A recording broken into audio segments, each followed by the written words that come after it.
Did we end up going round again? Whoops! Round and round we go. Oh goodness me! Hey everyone, how's it going? What day is it? Oh no, it's not Friday, is it? It's Saturday. Whoops! Right. Oh my goodness! I did not realise until earlier. It's been like what since February since we did a design review. Bloody shameful. What's that like? February, March, April, oh my goodness! Yes, about maybe three months, give or take. Terrible. Hey Nick, how's it going? Good to see you. Two steps away, good to see you as well. Andrea. Right. I know, it's been a while. I'm doing very well. How are you?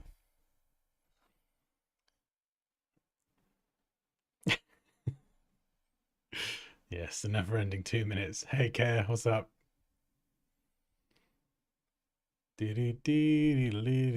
Right. Yes, if anyone would like to submit some work for a chance to have it reviewed, there is a link at the bottom of the chat. Thank you to everyone who's submitted so far. We've got a few, but yeah, we'll see if anyone wants to submit some more. Working on my Psyduck army. Nice. The army of Psyducks. I need some headphones.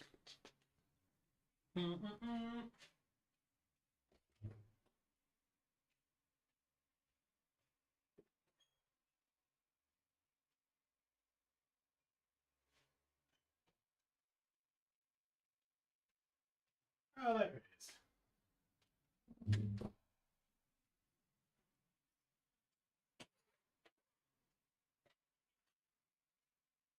Looking for my bag and it's underneath the child's blanket and the Pikachu.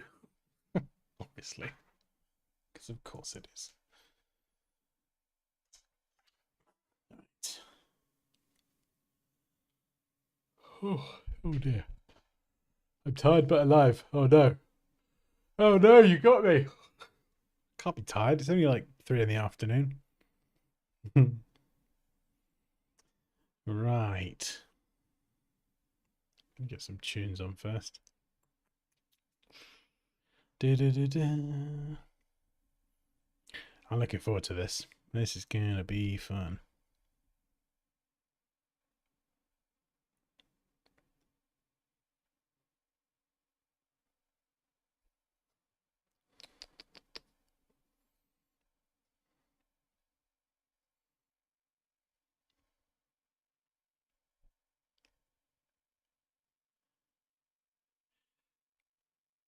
I'm not sure. I just literally just put some Billie Eilish on because it was the first thing that popped up on my iTunes.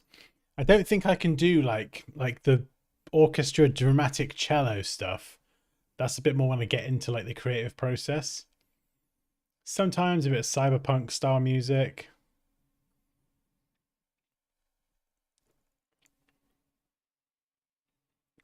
I feel like something with a catchy tune.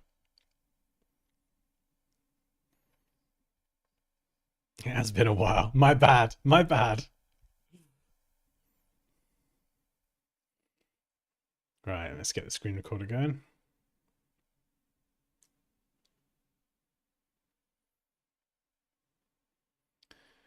Microphone. Yeah. Oh, I listen to anything. Yeah, it's not even like artists, it's particular songs. Like I'll listen to like whatever this album is I'm listening to, and I'll dislike most of the songs except two.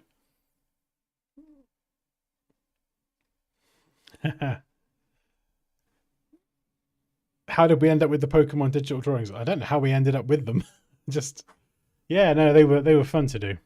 No, no more techno pirates. Do you know what, Kaya?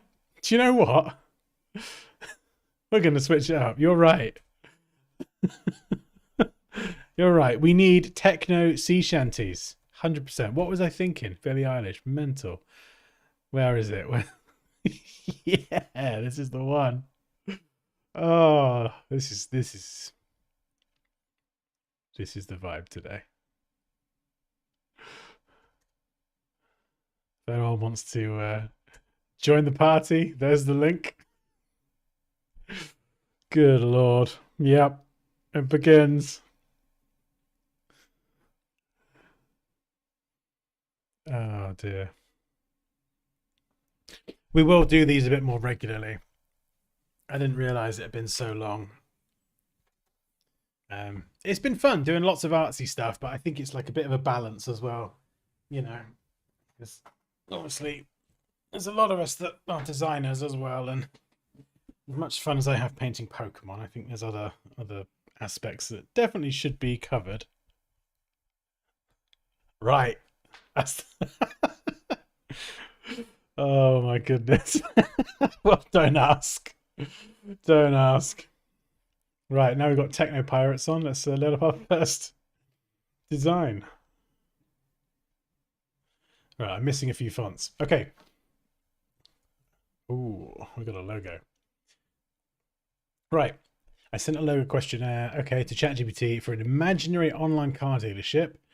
And on that basis, I tried to design a logo. Here's the result. I included the questionnaire brief, good, as well as mind mapping the process, also good. Sketching and the final result. Haven't got to the mock-up stage. Okay, and the typeface is Syra, however you say that. Right, what names you wish to use in your logo? Autozy. Autozy? Yeah, Autozy. Drive smarter. Yep, short and snappy tagline. Love it.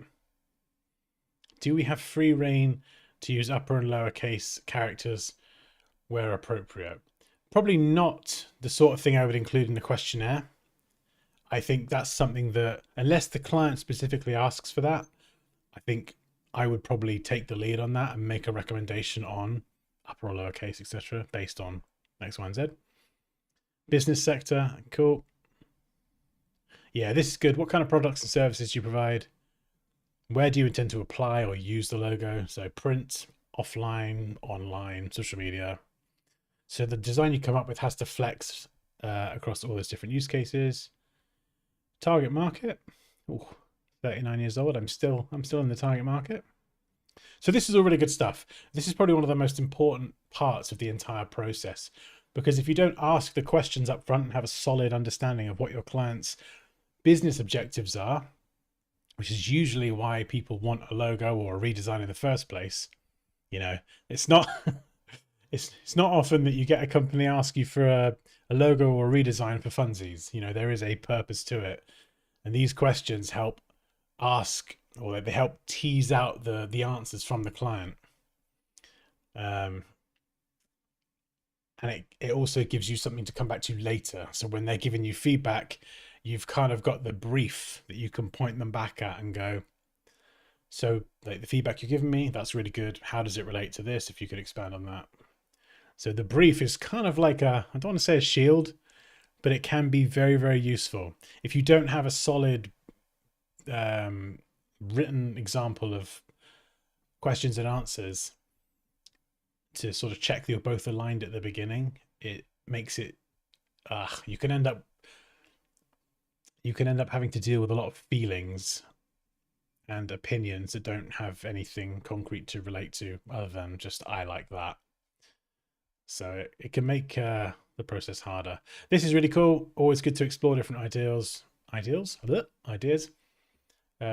got keys, handshakes, mirrors, cars, and because it is a car dealership, yeah,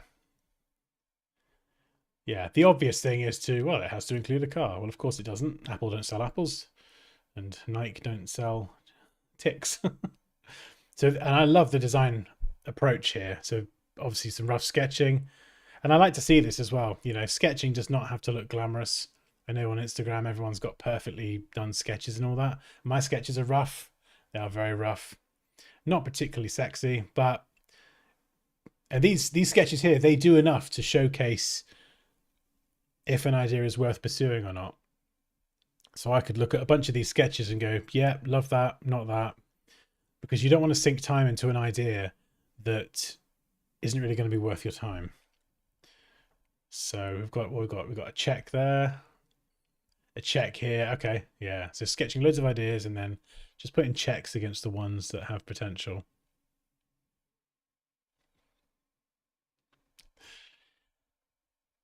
And then we go over to the final design. So yeah, mock-ups to come, loads more stuff to be added here. I got to say, I love this as a concept. I think this is so interesting as well. Instead of just going the car route, leaning into the car keys, because I think as a customer, when you're buying something, whether it's a new house or a new car, whatever it is, getting the new keys is like a really special moment. You just bought the thing, which is usually a lot of money, and you've got the keys. And I think to lean into that moment rather than just having a picture of a car or something else, I think that's really cool. In terms of the execution as well, I think it's pretty good. Pretty good. It's clean, it's minimal. I don't know how well it's going to scale because if I zoom out quite a lot, there's a lot of smaller details that I think would become harder to distinguish at smaller sizes. So what am I talking about specifically? It kind of around here, possibly even the width of this line. Yeah, and this is a little bit more what's the word? Pernickety, being very particular. We've got a rounded corner here, we've got a squared off corner here, and then we've got rounded corners in here. So we're sort of mixing a bunch of different styles, I think.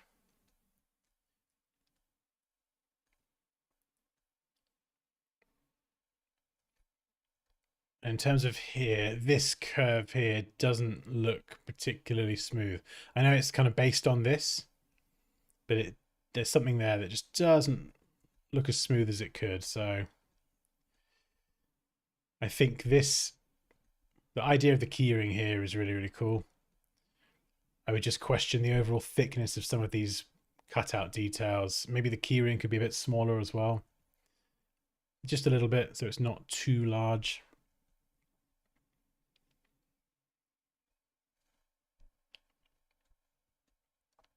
Yeah, this bit around here, it sort of feels a little bit like there's just too much going on. You got one line, another line, another line, another line. I don't know. Yeah, just lots and lots of detail. I wonder if having it just in one color might help, because it feels like here we've got these colors, the brand colors, the blue and the black. They feel like they're a bit randomly applied. So I don't know, maybe the icon there, this just becomes black. I don't know, just a little bit more streamlined possibly. I think the blues are different as well, actually, here as well. Yeah, so obviously same blue.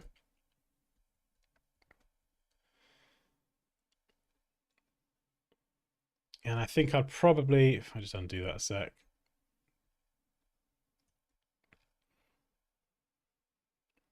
Let's move this up. So we'll just make a copy. I think I would just adjust the size a bit as well. This music is so good. Hey, Raquel. So I think at the minute, if we do some lines, you could see the alignment is just way too high up. That's what I meant about that metallic part of the circular part of the keyring being so big. If it was smaller, it would bring this down a bit. But I think overall the size needs to be just a little bit smaller. So we could probably do something like this.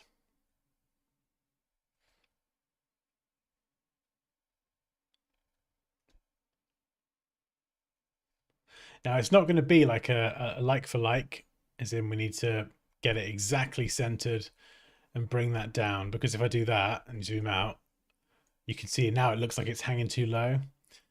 And the reason for this is it comes down to optical alignment. If we had a square, this would be really easy, because a square is just It's symmetrical. It's really easy to work with. Here we've got the bulk of the shape down here, so this big solid area carries more weight in terms of alignment than this part at the top. But also the icon is at an angle as well, which throws things off even more. And if you had the A here as a capital, just that first letter, that would throw things off again. So it's not, alignment can be very, very simple and it can be really complex. And you have to train your eye to learn to balance things optically. So let me know if that makes sense, or if you can see what I'm talking about here. So in terms of alignment, what I've done is I've just reduced the size a little bit, and by reducing the size, it just kind of brings that top part, that ceiling down a little bit. I've got an iced coffee. Oh, very nice. I've got my cherry Pepsi here. And my techno sea shanty music. Yeah, exactly, Raquel. That is design indeed. Sometimes things can have a knock-on effect, especially challenging when you've got feedback from a client and they're like, oh yeah, could you just do this? And then you have to explain that, well, if you do that, it's going to knock onto that, which is going to then affect that. So those conversations are always barrels of fun. There we go. Barrels, pirate puns. So hopefully that makes sense. Hopefully you can see the difference there by just bringing that down. Another reason why you'd bring that down as well is if we kind of, just use your imagination and pretend that this is a website, the best website you've ever seen in the world. It's really not going to be the best website. So this is the car dealership website. There you go. Bunch of links, awful design. If we take this logo into the website header as it is and shrink it down, we're going to have a problem because the alignment's off. You see, do we center the text? Well, no, it doesn't fit. So then we have to make it smaller, which makes it harder to see. Or we bring it up and we center the tag. And now the text is too low. So immediately that creates a problem. And with this website header depth, I've been pretty generous. Some websites are pretty slim. Whereas if we bring this one up and scale it down, you can see it's a little bit closer to what we'd like. And in fact, this is what I would probably do when designing. I would do a web specific version that might actually align a little bit more, and then the size might be even smaller. You see the difference there? So it's all very well setting up a landscape version, and then you've got your portrait one where you might stack them. But then sometimes doing a web version as well is pretty good. A lot of times your landscape version covers that off, but sometimes depending on the logo, it might need a few slight tweaks. Right. But yeah, that'd be my feedback on that one. I think the styling here, I love the double arrow design and the idea. I think it's just the corners, the rounded stroke here, the rounded corners, the squared off bits. I think it just needs a bit more consistency. Maybe being a bit thicker so there's not so many smaller little details.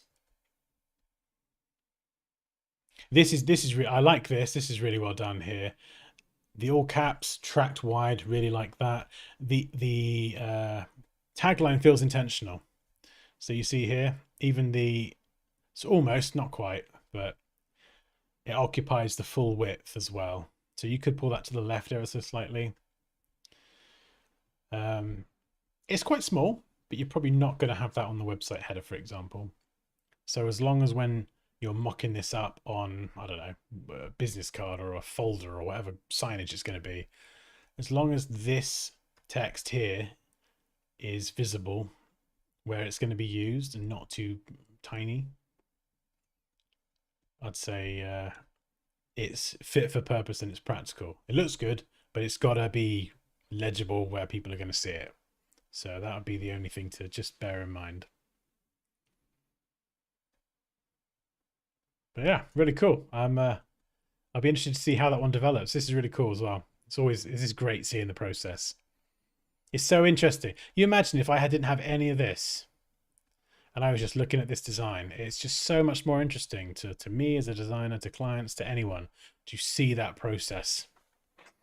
All the rough stuff we never like to show anyone. Oh, awesome, Jerry. Hopefully you enjoy it. If you've got anything you'd like to submit, there is a link at the bottom of the stream. Just a bit of my work. Hope I get a good critique. Oh, goodness. No pressure, Dan. Right. Let's move on to the next one. So.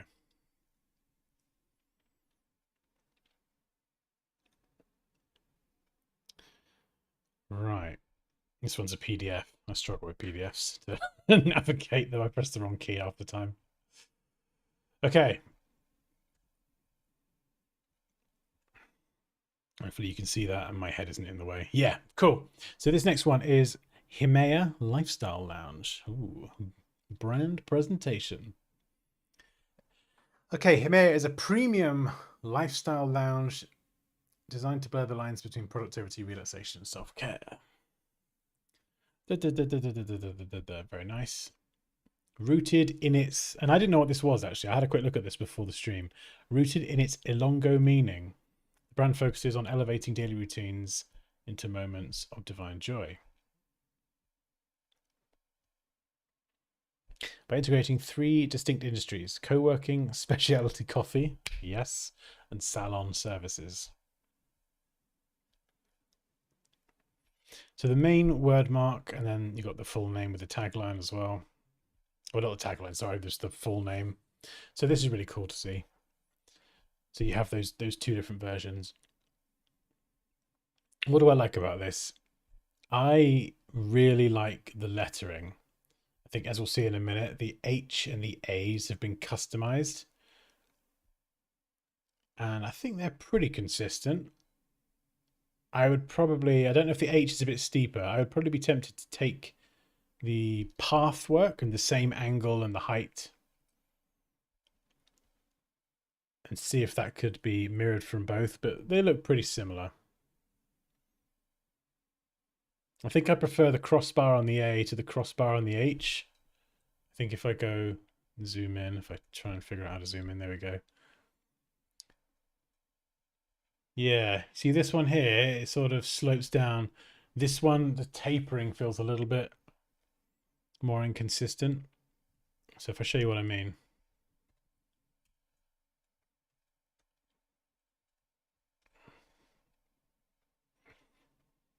If anyone wonders why I'm bobbing my head around, it's because I'm listening to techno sea shanty music.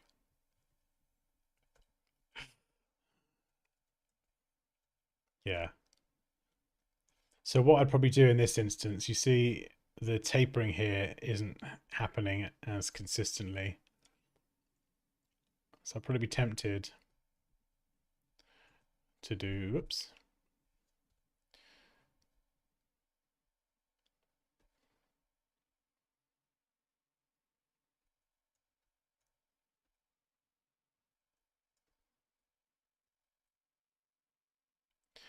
Just so the tapering off is happening a little bit more consistently. Something else you can also do to guarantee that you get a consistent taper. Love this music so much. Is use the width tool.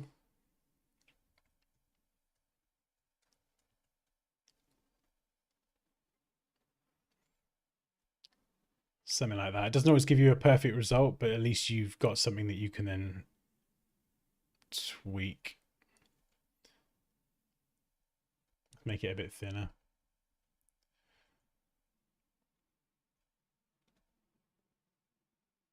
And have it just sort of falling down a bit more. I think that's the problem with the width tool, actually. Yeah, it doesn't always give. Maybe that's what they did here. I'm not entirely sure. Sometimes what I've done in the past is I'll adjust one side with Alt or Option. But yeah, as long as you get like a consistent tapering, that's the main thing. I'm just trying to do this freehand. Yeah, so you just get something consistently tapered down. Whereas sometimes what you'll have is it will start really, really thick and then go really sharp.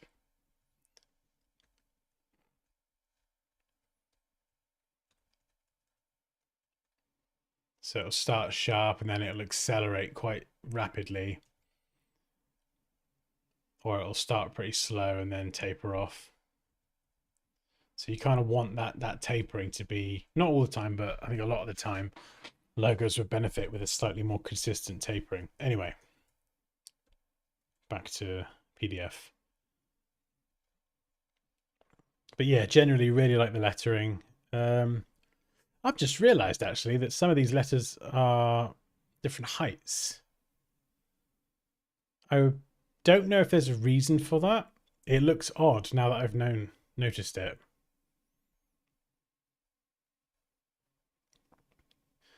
Yeah, like I don't know why the I is shorter. The A now looks incorrect because it's the same height as the N.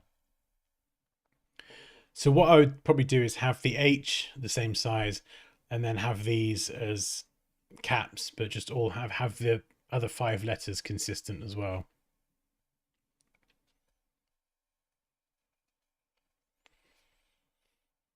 I do them, well, I used to do them semi-regularly. We've not done one in 3 months, but we will be doing them a lot more regularly.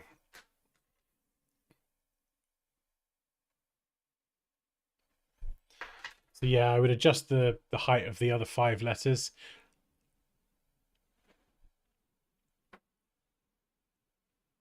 And there's a gradient version and a solid version, which is actually no, this is gradient as well. Almost looks like a solid color version. I would definitely have a solid version because sometimes gradients don't always print or reproduce well.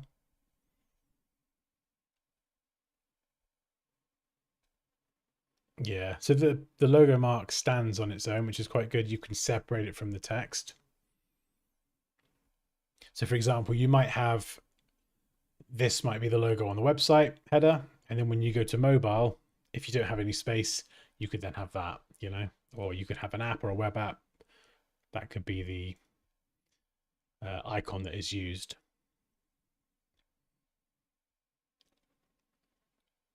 One thing I will say about this presentation is I think it needs more context. So this is really good. It labels what it is. I know what a word mark is. I know what all this means. But I think for a client seeing this, they need a bit of an explanation. So these 4 colorways here, what am I looking at? Like, obviously we've got the full color version, but I would explain what it is. Why do we need this? Why do we need a reversed out version? Just a bit more context. These other 2 down here, I've got no idea what they're for. And we've got these 2 different colors. Why are there 2 different colors? You know, unless I'm being a bit dense.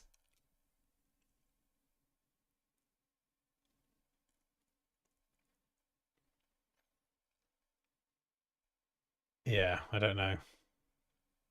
And this bit as well. So the customized H and the A. So this is where there's a really good opportunity when you have these explainer slides in a presentation to communicate your thinking to the client or the other people in the project, stakeholders, whatever. And it's a good chance for you to get your thought process in there. So people don't just think, oh, this is just like, that's a cool font, that's a cool letter. No, there's a reason why I've done this. And usually that reason ties back to the brief. And if you can verbally create that link, demonstrating that this design has got some thought, strategy, and thinking back to the brief behind it, it gets harder for a client to contest it with just personal opinions.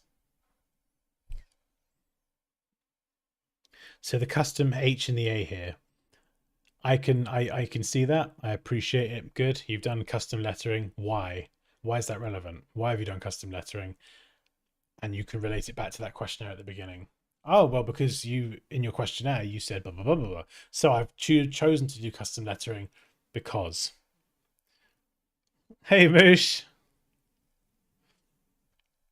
Mark and Aileen. I don't know if those are two people. I don't think they were mentioned in the brief. I'm guessing they're maybe the clients. I'm not sure.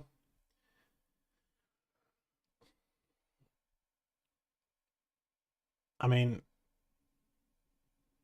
yeah. I mean, it's nice that these letters are highlighted. I don't know if that's something I'd really call out. Maybe you could do. I think that I don't know if they've connected the letters here deliberately to show that there's a connection between these two people. To me, I'm not sure if that looks a bit odd. All the other letters are disconnected and the M and the A are tight. So that area there feels a bit off. If it is kerned correctly, which it doesn't look like it's too far off, I don't know. Maybe it's okay. Maybe I'd be tempted to try a version with the letters all tracked a bit wider so they all have a separation.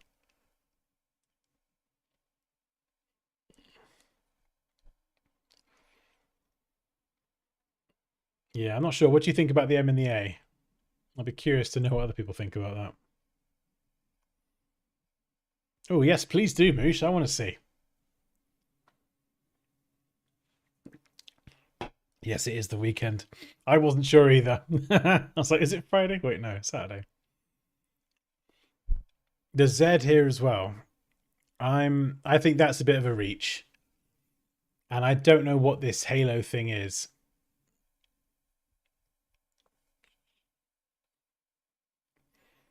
I'm guessing divine joy. I'm guessing that's the sort of divine element in there. Halo, unless I missed it, I don't know where the Z comes into it. Yeah. The cutout styling is really good. And this design does work as one color, which is also a really good, an important thing to consider. The H looks, oh yes, you're right. Oh, good eye, Moose. You're right. The H is thicker, the I is thinner, and the M and yeah, the thickness of the letters is very inconsistent. Interesting. Wow. Oh God, now I've seen. I can't see that now. Yeah, the font is. What was the font? Syra. Saira.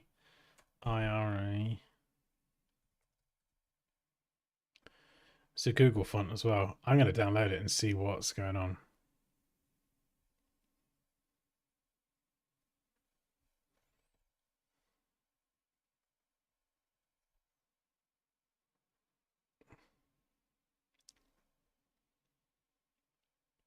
All right, let's install these fonts. We'll have a look. We'll see what's going on.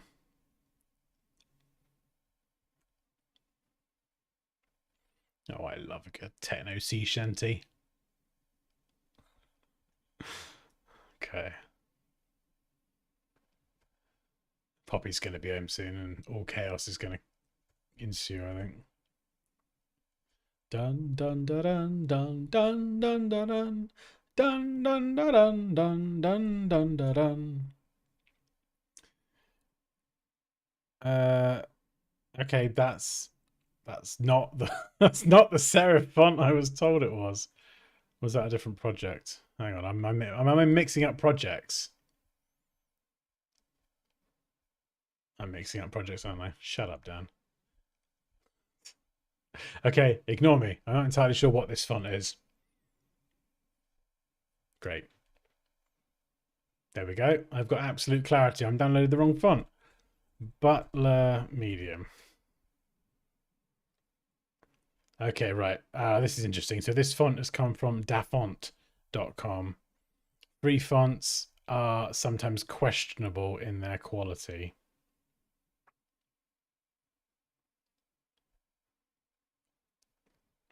I think there is an element of you get what you pay for with fonts, and sometimes the free fonts aren't all made to the same professional standard as fonts that we have to pay for. Let's have a look. Ah, right. No, I take it back. This, oh, it does look a little bit off. This is very odd. It is nice.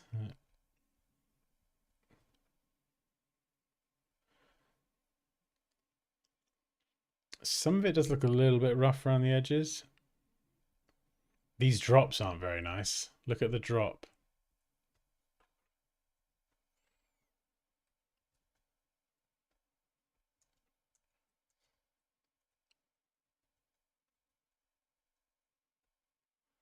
You see this?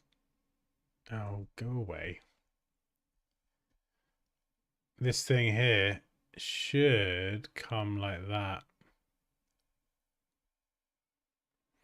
Instead, it's kind of got this, it sort of comes around, then it balloons out. So it's just a bit sloppy there, and it's the same on this one. Yeah, not on that one, but yeah, a little bit rough. But I think I see what's happened now.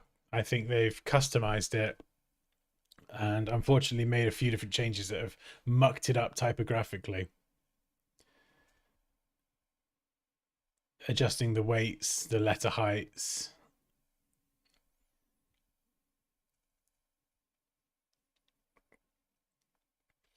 So I think you've got to be, yeah, it's a bad job. I think you've got to be careful when you get into customizing fonts because it's very easy if you don't have any typographic knowledge to, as I say, muck stuff up without realizing. I'm not a typographer, but when I start customizing fonts, I do it very, very slowly and very carefully. And I use other fonts, professionally done fonts as a reference. So if I'm trying to do like a nice swirly swoosh on something, I can sometimes find a similar font and go, oh, okay, this font does that. So I know that it's good. Typographically, it's probably correct. But there's so many little nuances on widths and things that if you start playing around too much, it can make things look a bit off. Again, this is cool. I just a bit more context as to what this is. You know, logo mark and headers and body makes sense to me, but just a bit more descriptive text throughout the client or a non-designer would understand. Thank you. And sometimes at the end as well, you can say thank you for taking the time to look through the thing. If you've got any questions or feedback, I'd love to hear it.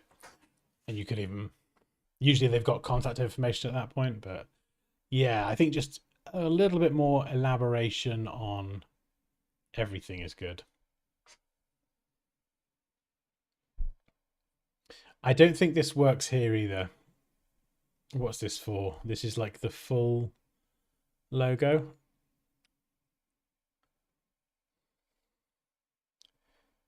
I think this would benefit from a different typeface style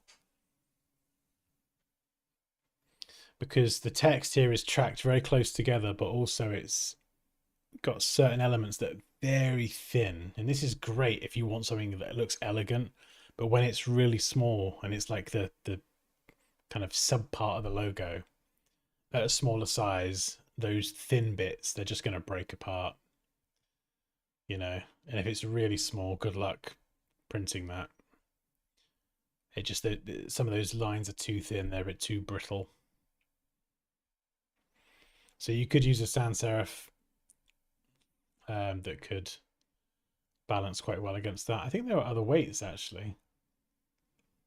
Yeah, I mean, it could even be as simple as just using a different weight, but I think some of these thinner bits, you're still going to have the same problem. They're pretty thin. They don't change that much as you go through the different weights. So, you know, what's the tagline? Lifestyle lounge. Let's just do a couple variations and I'll show you what I mean instead of me just waffling on.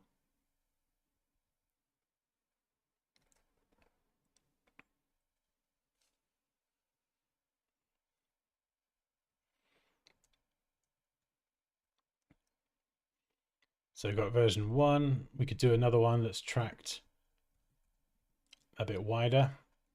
And then this makes the text a little bit smaller. You could run this end to end as well, so it lines up, or we could deliberately have it smaller.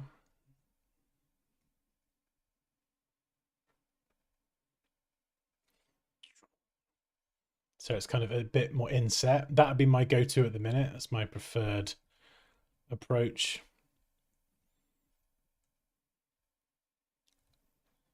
And then we could try a sans serif. What's a good one? Something like that. That works pretty well. And then depending on the size, the weight and size, we could bump that up a little bit.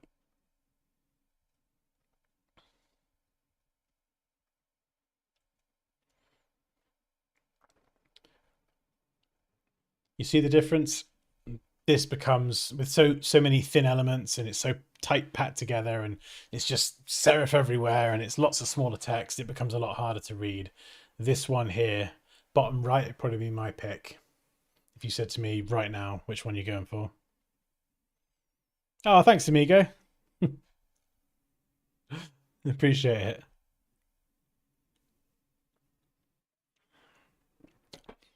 Raquel says sans serif.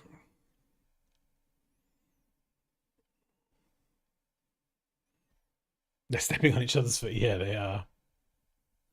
They are a little bit.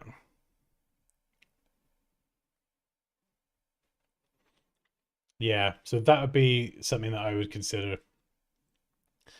for that. It's just kind of, yeah, a different font, I think. I'm just adjusting how it's presented. Anyway, right. Thank you very much. Hopefully that feedback was helpful. Let's move on to the next one.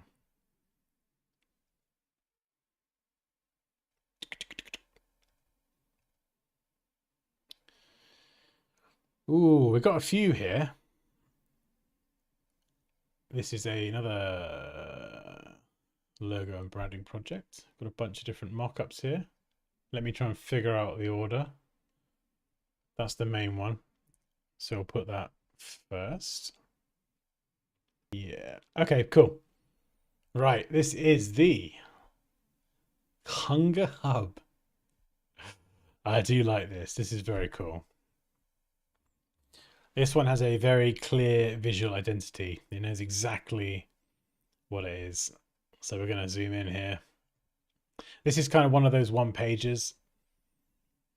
That just gives you like an overview of the whole business, the whole brand, the style, everything. Things that I love about this. Love the type. The type is doing a lot of the heavy lifting here. I think this is really cool. These guides are good to see as well. I know we designers like to put the guides on things. The purpose this serves to a client, even if they don't really understand the particulars of it, is it shows that this person knows what they're doing. They're paying attention to details. That's what it will subconsciously convey to someone. So like here, I'm looking at this and I'm going, oh, hang on. Let's get a normal brush. There we go. So I'm looking at this and I'm going, oh yeah, this line here and this width here, they're consistent. So the widths are consistent, tight, but it feels intentional. The H is custom, so it kind of curves around the U there. There is a bit of a weird mix of giant letter U and then tiny b. This bit here feels a bit odd as well. I don't know. I don't know if there's a way that, I don't know how I could do it typographically, that this could just slot into there. I don't know if that would work because you've got the B that kind of tapers in a little bit here. That would be perfect if you could get that to work. It feels a bit random at the minute, but yeah, it looks really cool. I tell you what I don't like. This bit here, get rid of that. Just that needs to go. It's so tiny and insignificant. It'll just look like a smudge by the time you actually see that printed on something.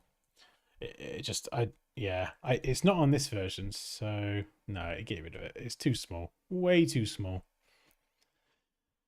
This thing here, I don't really like it, but I think it could potentially add some sort of character or some sort of energy or something coming out of it.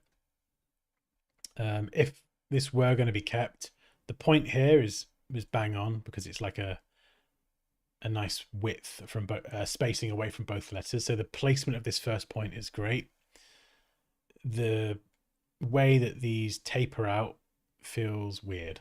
So what I would do in this instance is probably do, I don't know, something like this.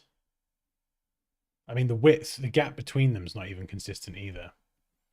So, and it's the kind of thing that, like, well, you might say, well, why do you have to make it consistent? It's just like, well, why would you not?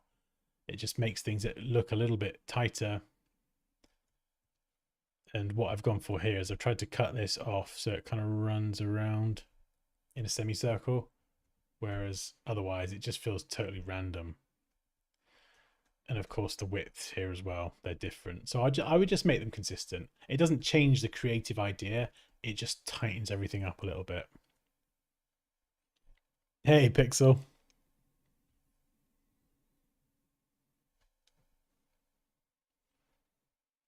Yeah, exactly. If you could get that G around the B, it would just be, oh, it'd be brilliant. It'd be brilliant because here, when it comes in as well, like you see this part of the G coming in, it is actually higher than this bit here. So ideally, all of this line would just sit completely flush, whereas the G feels noticeably higher. So personally, I would, even if it's some extra work, I would shift a lot of the letters down, maybe bring this part of the B here down lower, just to make room for that G to kind of come in, connect, and then line up with the other letters. That would be the main thing for me. What about, I'll grab this. Yeah, so that's pretty tight. And it's cool as well, you know, having it go up on the angle. It's very slightly leaning to the right, so there's that slight italicized style to it. So it kind of, it feels like it has energy, movement, some sort of motion, which is cool. This thing here kind of accentuates that even more. Obviously red, food, red and yellow, very useful colors for hunger. There's a cafe in Bristol that's closed down now, shocker, that used to, oh my goodness, their branding, it was, what was it called? It was just like, it was called Corner Cafe or something. And the branding on the big sign outside, the big graphics and everything, was blue with black text. It was awful. You couldn't get more unappetizing colors. And there's a reason that a lot of cafes will use your reds, your oranges, and your yellows and things, because those colors do instigate to hunger. I'm sure there's a psychological reason behind that.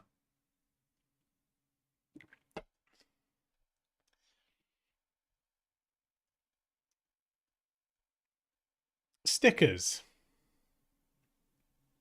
Yeah, these are cool. The character of these icons, it feels like it fits with the vibe of the logo and everything. They're pretty cool. They feel a little bit more, they're like, they look well executed and precise, but they feel a little bit more freehand. Yeah, so something like these ones here, they just feel a little bit more, less straight, angular, perfectly geometric. Yeah, I feel like they've sort of straddled the balance between being clean and technically well executed with like a slightly more free-form, hand-drawn feel in a few places. I'm never a fan of white strokes. That is a personal preference. I would lose the white stroke and just have it as it is, or go with an outlined version. I don't like white strokes. Hey, Reese. How's it going, man? How's life? The two U's sitting on the curve is very satisfying. Yes. There's a lot about this that I really do like. That just yeah, you look at it and it is satisfying. And I haven't even mentioned the H as well. You've got the H that's kind of doing the work of both lines. So you read it as Hunger Hub, but you've only got one H.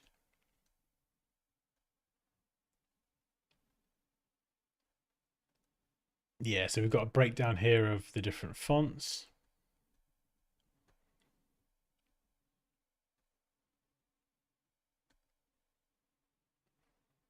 Yeah, so now we can see it in action. And these mock-ups are great, not just for clients, but for us as well when we're working on projects.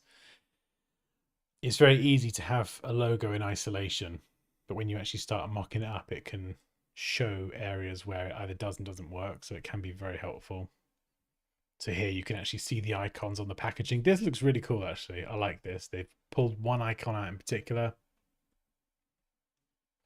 You've got the H working as an icon there. This is cool. Yeah, I love this mock-up. This is really good. Yeah, so you got the hat, the clothing, the apron. Yeah, it's just so good. Yeah, same again here. Icons all over it. Boom.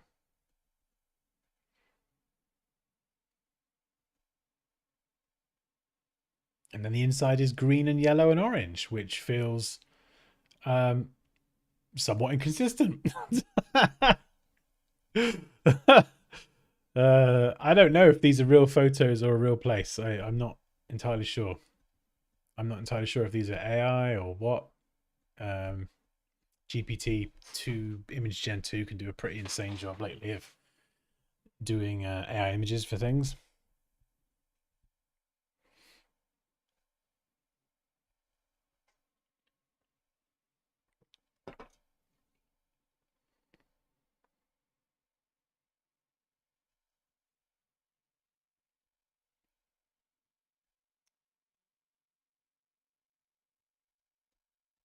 Yeah, that's really cool. What other ones have we got? Oh, I think this is just these are just the individual images. Oh, I love that. I love that. Sharpen and focus, and then out of focus here. Such a cool visual.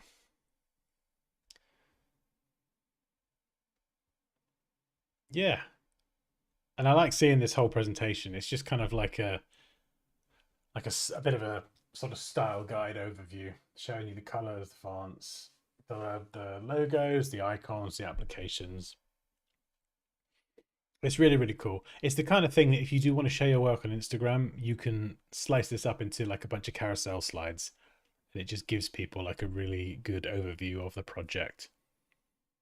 I think Instagram slides these days, the carousel slides are 1080 wide by 1350 high. But yeah, that's a good one. I like that. Thank you very much for sharing that. Right. God, so you keep whacking the microphone with everything. Oh no, I've run out of sea shanty music.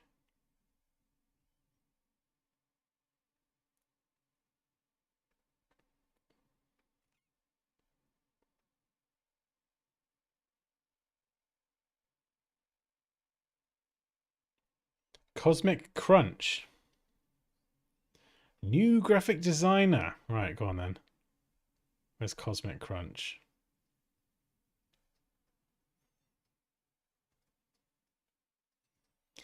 I can't see Cosmic Crunch. Where are you, Cosmic Crunch?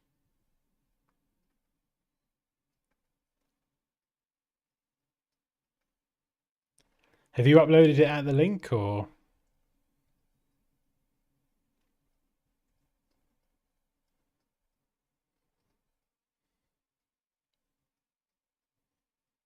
Let me know what the file name is and I will try and find it.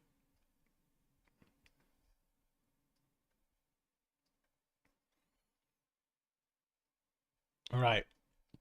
This is great. Oh, I need to do some more stuff like this. This is so cool.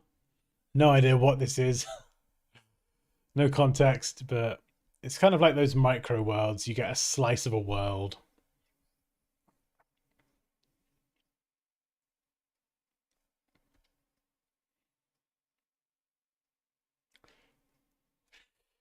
Do you know what would be a fun one for everyone to do? Would be for us to take the first letter of our name and you have to turn it into something like this. That would be really cool. I think the main thing that stands out here is the perspective's off. The perspective between the different elements. So this one here, the ship, we are not seeing the deck on the ship, we're seeing the bottom. So this is a very low camera angle.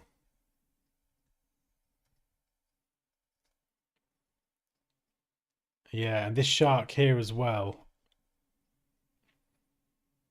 It would fit if it was in this segment, but because it's in this segment around the side here, I feel like there would be some sort of distortion on the shark.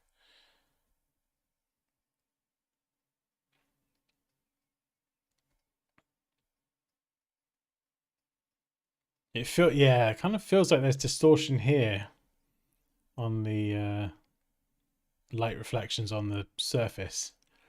The shark feels just flat, like it's been plonked there, and I feel like it would have some sort of angle distortion or something going on.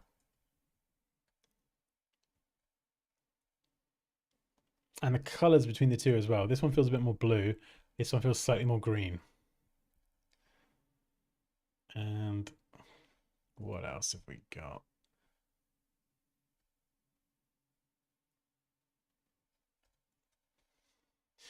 This bit here, it feels a little bit like this is nice and bright. And then this island here is quite dark and in shadow. You can see the light here. So the light, I think, is coming from this direction. And that would mean that all of this area is in shadow, which would cast a shadow over here on the water, especially around here. You see here it goes from black down the bottom to everything being super bright. So you'd want to just cast some sort of shadow out there a little bit. So the lighting between the different elements, it has to make sense. I love the way you got the clouds coming out. I would try and beef the clouds up a bit more so you don't have the transparent element coming through. So they sit on top. That would just help sell it a bit more. And this one here, this one looks like it's got a bit of transparency. So just make that a bit whiter. Same here. You don't want to be able to see the edge necessarily. And this bird is massive. This bird is ginormous. Not that that's a problem, but...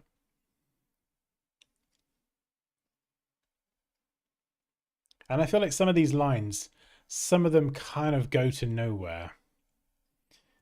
And some don't.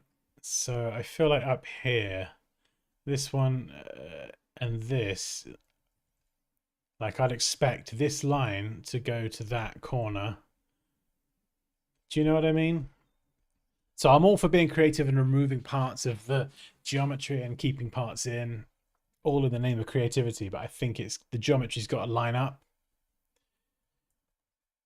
So I think setting that up in Illustrator first, 3D text, wireframe, boom, in Photoshop, that's going to give you a solid basis to build everything over.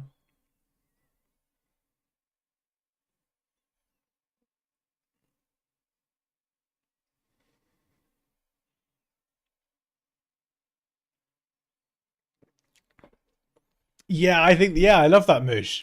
Follow our own personalities. Yeah,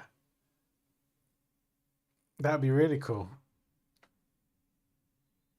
That'd be so good. So you might get someone that's very fiery and they'll just light their entire letter on fire. And someone else might make their letter turn into something lovely. Like a sunset. Or a bunch of puppies.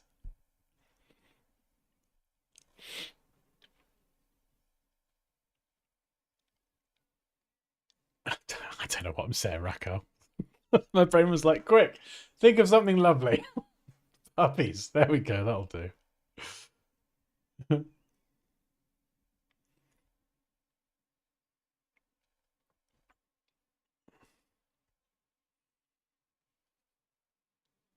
Oh, I got you. Sorry, yeah. I got you. Week 3. Sorry, it's just me being a donut. But yeah, this is really cool. This sort of stuff is a really nice mix of um, kind of part design, but part photo manipulation as well. And that's why I like doing all the photo manipulation stuff, digital painting.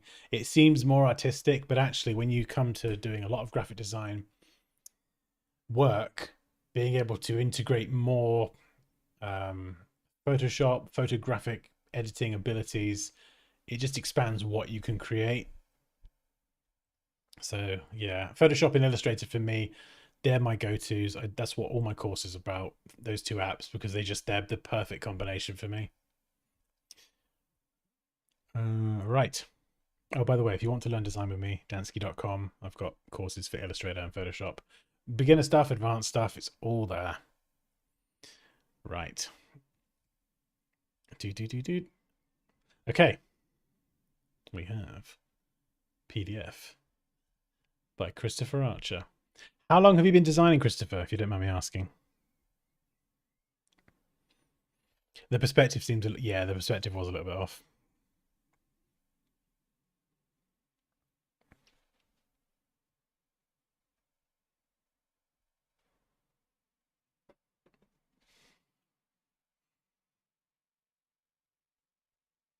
Oh, nice. Awesome, dude.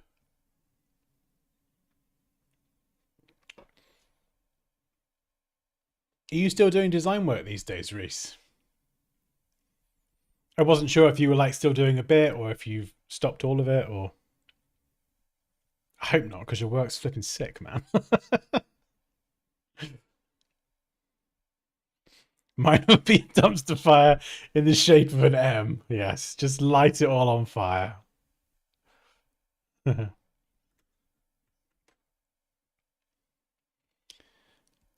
Okay, right. Arches Media Labs, selected work 26. Branding, packaging. Okay, so we've got your logo there, AML.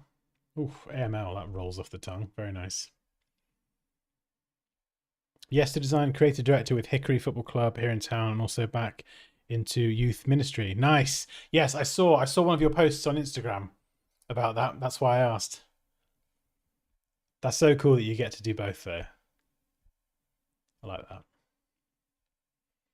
Cool. Oh, hello. I wasn't expecting that. I'm Christopher Archer, graphic designer and creator of Archer's Media Labs, a design studio focused on branding, packaging, apparel graphics, and visual identity systems. Nice. Oh my goodness, I wasn't expecting a table of contents. Oh my god. That is amazing. So is this one project or lots of different projects?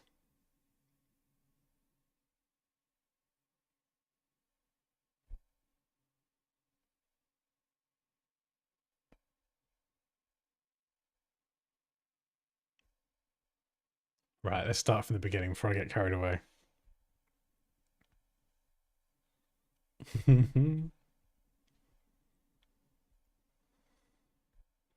Cosmic Crunch. A universe of flavor in every bite. I mean, again, going back to what I said a second ago about Photoshop, this is where you have that advantage because you can design the packaging, the flat packaging in Illustrator or whatever you're using, and then you can Photoshop together the full ad and do all the retouching and obviously lightning effects and planets and the entire cosmos. I really like this graphic.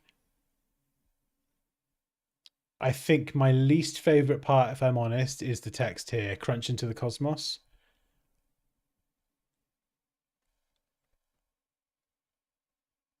And possibly the colors here on Cosmic Crunch. It feels a little bit cos I like the font is a really good choice.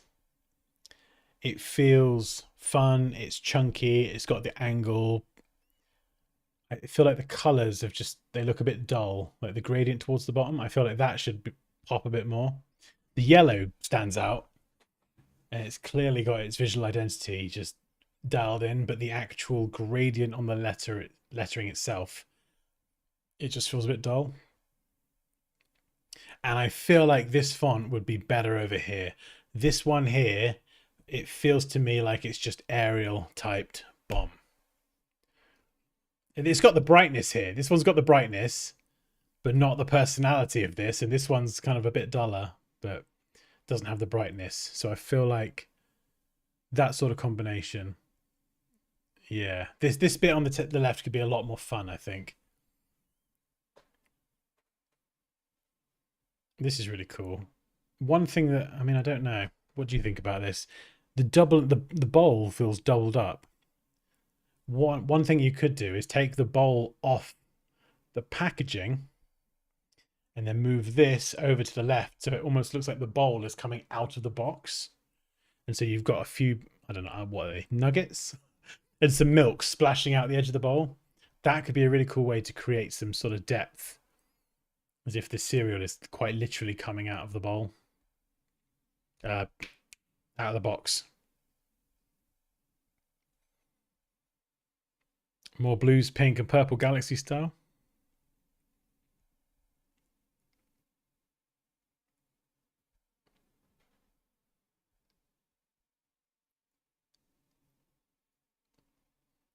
Yeah, so this is the flat artwork, and this is the...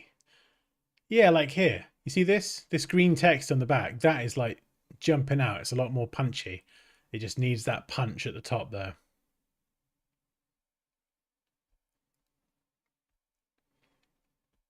Inspiration. Yeah, I can see that. Yeah, again, this is awesome. I love seeing this kind of stuff.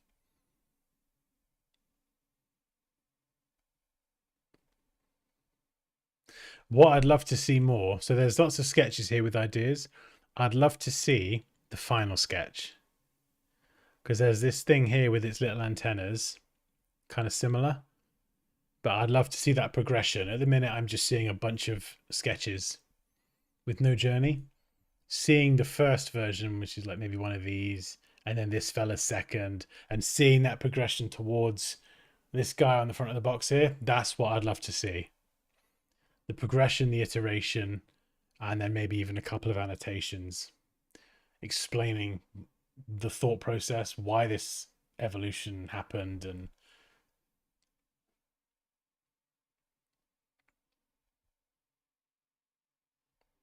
I think genuinely actually is a point when presenting work, and this is something that I've noticed with my own work, is you can have the descriptive text at the bottom and that's fine.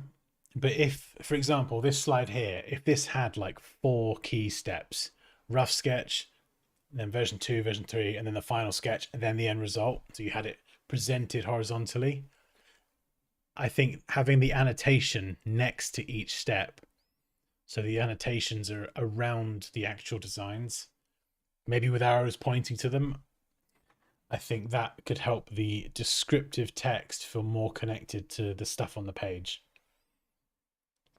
Whereas at the minute, does that make sense? At the minute, it's just like lots of illustrations, couple paragraphs at the bottom. And I feel like showing the progression and then connecting the text to the different steps would probably be quite helpful for someone reading.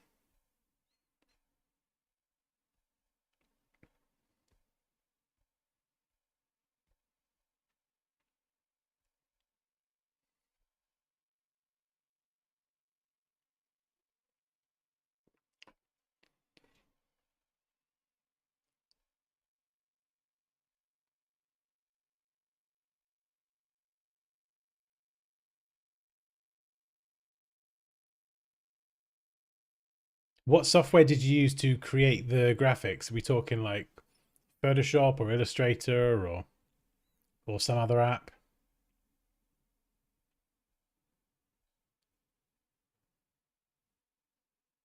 Yeah, so again, just like we looked at earlier, mock-ups of this are good because they show you how it could potentially look. Yeah, same again here, Crunch into the Cosmos. That's got like a different color and type style to the one on the very first slide. So I feel like just a little bit more. Yeah, I know. we're all big kids at heart, aren't we, Reese? We're all just adulting, pretending, but we really want the Cosmic Crunch Bowl with the bright colors and the little character.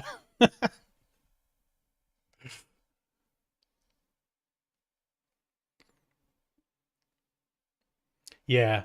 So I think there's lots of fun and character in here. I think across all the different elements, it just needs tightening up in terms of consistency with the fonts, the type, style, the effects. There's lots of glows and things. So I would just try and tighten up everything. Hopefully that's helpful anyway. The bowl is really cool, yeah.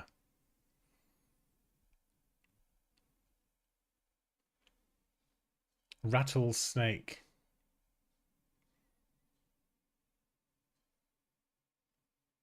Rattlesnake Roundup.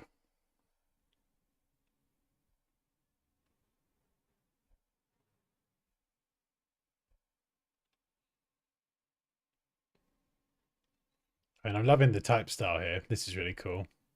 Nice colors as well.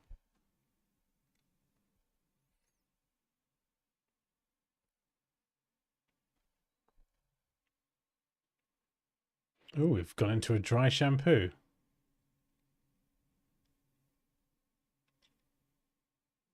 Reset is a conceptual shampoo bar brand created to explore modern packaging design.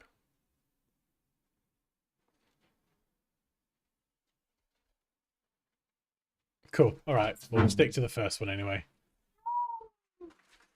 Love the highlights and the glow on there. Hello, Poppy has entered the chat. Majesty has arrived. Thank you very much for submitting that. That was really cool to see. Now we need Cosmic Crunch cereal in the house. Actually, we don't have cereal in the house, but I do weirdly want some Cosmic Crunch. Do you want some Cosmic Crunch? Yeah. Well, you can have any. I know. I don't know. I'll think of a reason.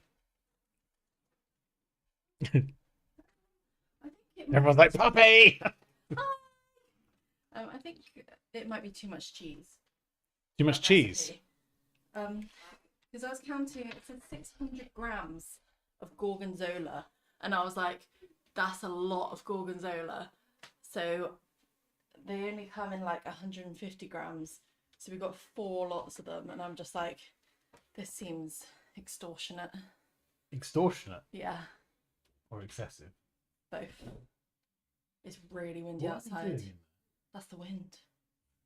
No, that sounded like the children causing mischief. They always cause mischief. But they sound like the wind. They are the wind. My children are the What's wind. that Pocahontas song?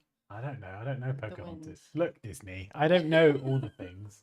All right. They all come to me. Also I've got a panna cotta. A fruit punch panna cotta. Because I thought that's a little bit more healthy than a chocolate brownie. It's panna cotta. I'm so glad you got the salad for dinner. Can't wait to eat this salad. Yes. Quick, go. They're going to see the cheese in the panna cotta. I also got focaccia. I don't know what focaccia. Focaccia. No, focaccia. Oh. Why are you in your pajamas? Because it was wet out there. It was great. No. Focaccia. I'm quite hungry now. I also got glass. Oh, awesome. Glad it was helpful. Wait, give me back the cheese. Give me back the cheese. It's a madhouse here. Oh, goodness me. I'm trying to be a professional here. Oh, honestly, it is a madhouse. It is a madhouse. They just want cheese. Yeah.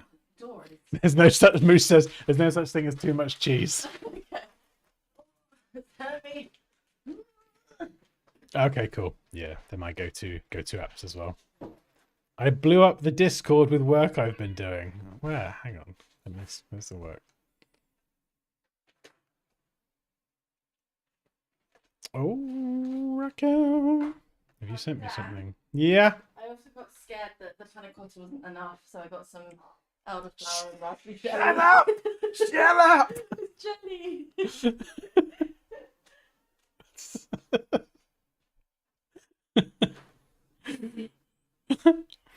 Oh, Dan, I also bought a cheesecake. Now, quick, kill the stream! Oh, dear. Goodness me. Yeah, that salad looks great. Anyway. The salad we're definitely going to eat aside. Let's do something. What was I saying?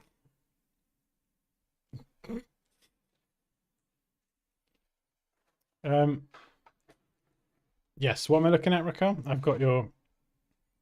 I can't disclose what the logo's for. Secret project. Oh, you secretive little sausage. Sorry, but I'd really love to have your insight on what font could match this. Oh, interesting. All right. Cool.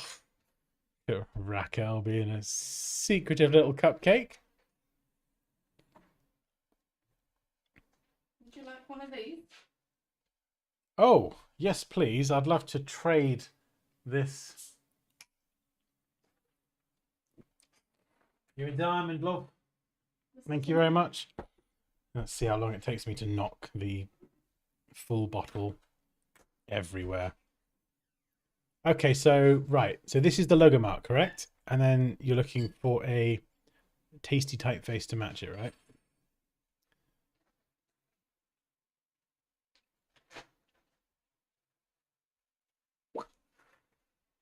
Let's have lots of canvas.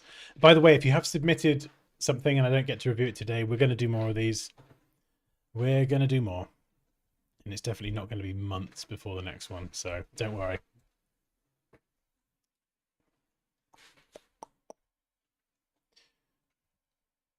All right, there we go. Let's smart object that. Oh, okay. Right, well, let's open it up. Suggestions. This is... What's it for? PC Pixel Clash. I want cheesecake now. Do you live near a cheesecake factory, Moosh? The place. Oh, have you been before? It's only America, isn't it? Well, no. We can't have cheesecake factory in this country. I'll explode. I'll be on like a reverse diet where you eat as much as you can. Pixel Clash. Interesting. Okay. So you've kind of gone for something. I don't know. Not sure what the style is. It's very like angular. Actually, I don't know. How would you describe that style? It's very like. Do you know what I mean? Like it's not like consistent. The angles shoot in all different directions, but then you've got the pixels where they meet. So interesting. I mean, you did do a... Let's just try it. You did a pixel font. This is a font Raquel made.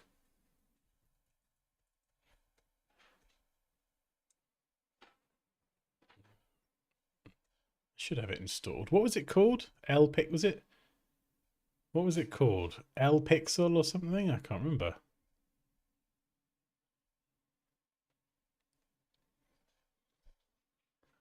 Yeah, you tried it already. It doesn't look good there. Okay, so maybe not an actual pixel font then.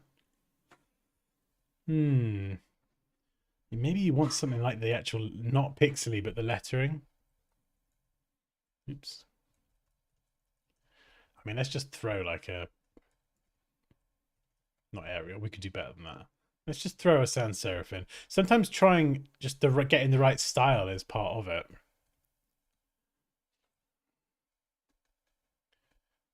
Because then it's like uppercase or lowercase. I feel like maybe uppercase.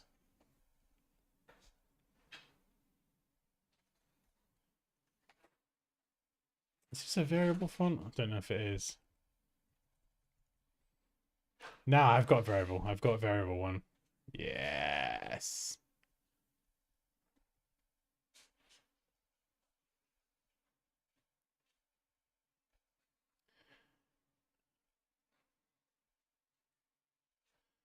I feel like it needs to be chunky.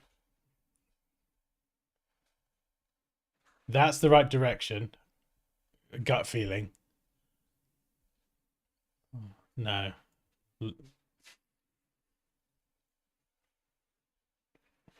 I gotta be honest, that doesn't, for me, that doesn't feel a million miles away. The next question is probably why. Good question. I can't tell you right now. It just something about that feels right. So whether you'd explore similar fonts that have got Just a little bit more personality.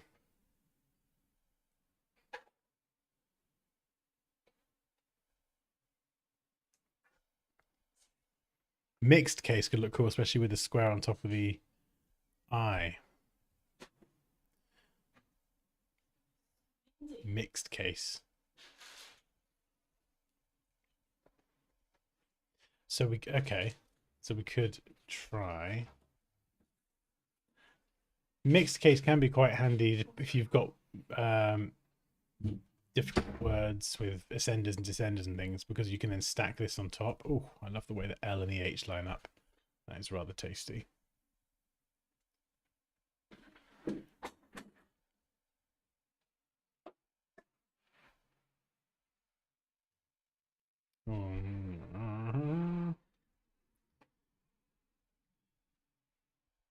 Yeah, not sure.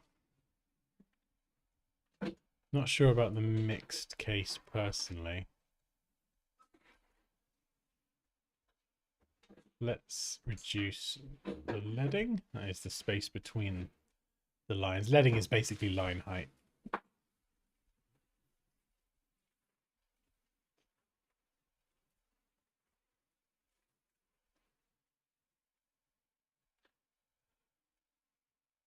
This could work because then it stops it being so long horizontally. I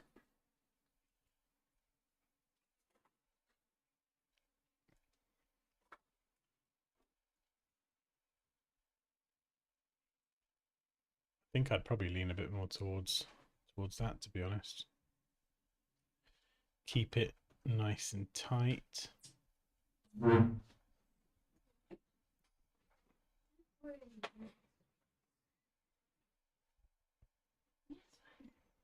Make the dot of the eye square. Yes, that's a good shout. Let's try it actually. Let's I mean, to be honest, this version here, you could have it one line or you could have it stacked 2 lines. One line could be the web version as well. Just to kind of fit in the website header like we did earlier. But if we did... Oh, God, everything's being so laggy. Layer mask. Let's go.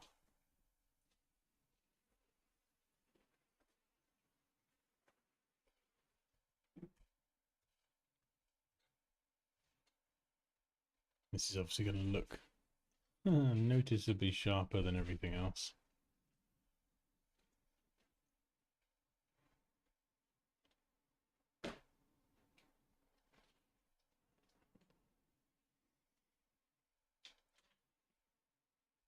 What about if we did pull a color?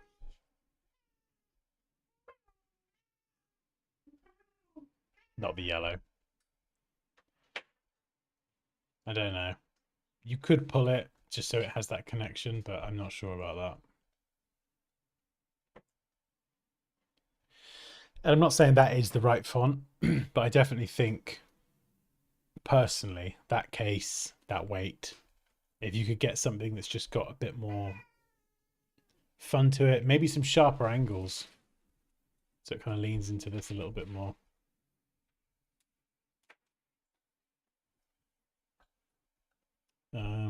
And then maybe we'd do our stacked version. Are we looking centrally aligned? Oh no! Quick! I've messed up my eye. Let's oh wait, hang on. Alright, forget the square dot for now. That's great, but just for simplicity, I'm gonna just use the rounded one because I can then do the alignment and stuff.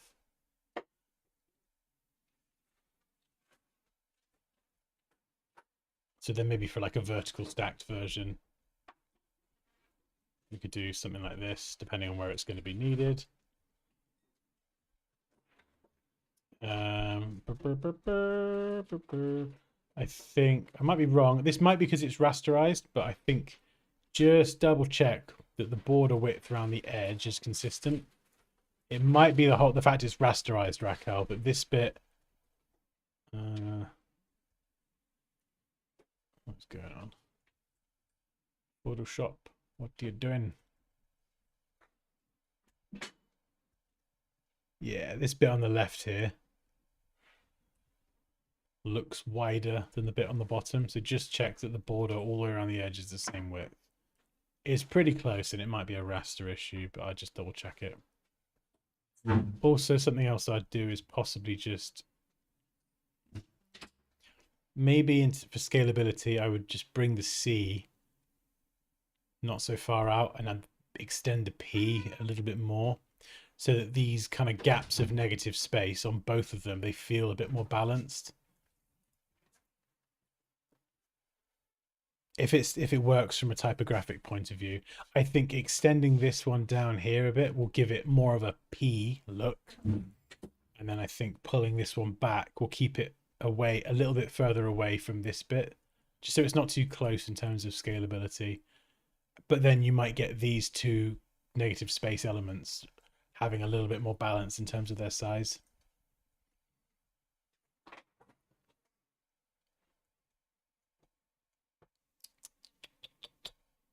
And corner radius as well. I think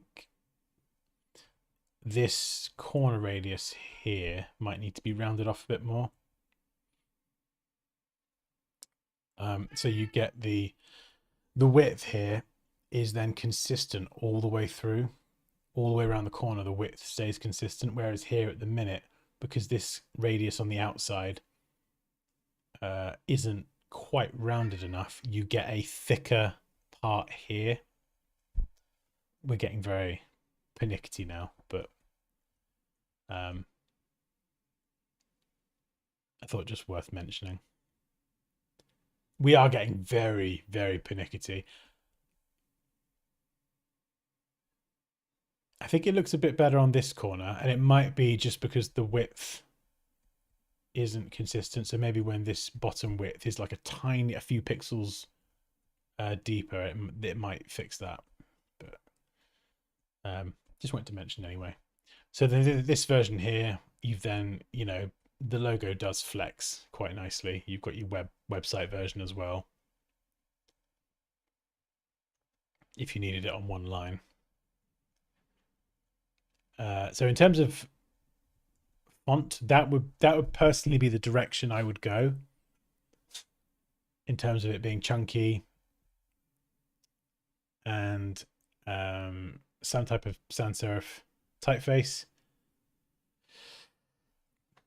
And that would be the case that I would use personally. I mean, let's just mock it up with uppercase as well. It depends on the font. You could go uppercase and you could find a font that's just got like a little bit more character, because I feel like the logo marker's got so much character. If you could find a font with character, I think you could definitely find something that's similar to this, but with, I don't know, just a few more angles that are like unpredictable, that aren't, they're not traditional. They don't conform to traditional typographic norms. Maybe part of the A is a bit thicker down the bottom and this part isn't all lined up, or don't know, something that just kind of is reminiscent of the P and the C. So yeah, uppercase could work. Obviously I've got limited context, but that would be my direction personally. Is that helpful? Hopefully it's helpful.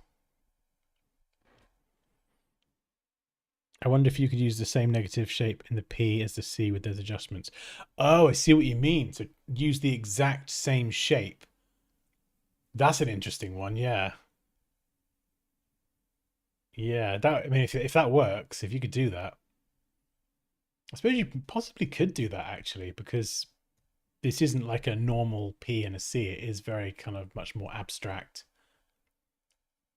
Kind of looks like it's like cut out, like it's been cut out with a pair of scissors. So I suppose you could, in theory, style those bits that are cut out however you like. I like it lowercase too. Lowercase looks good. Okay, cool. Yeah, what's that font? It's called Just Sans. But there is a variable version as well. Obviously, variable is great because you get your different weights that you can choose from the drop down, but then you've got your, wherever the hell it's gone, your slider as well. So you've got 50 trillion different weights and everything in between. Actually, just kind of playing on what Reese said about mixing case. Instead of mixing case, we could mix weight, just as something to play around with. Yeah, I'm not sure whether I do that or not, but that, in terms of typography for the brand, this could be something quite fun to play around with. So you might have, you know, a sentence: I love pixels and they are my friends. So you might have something like this, and then we could go and choose like a super lightweight, but then we pull out a few different keywords. So it can kind of give you like a really cool style. We're not going to do yellow. That would be, if we could do yellow, that would be really cool. But you got to be careful with yellow.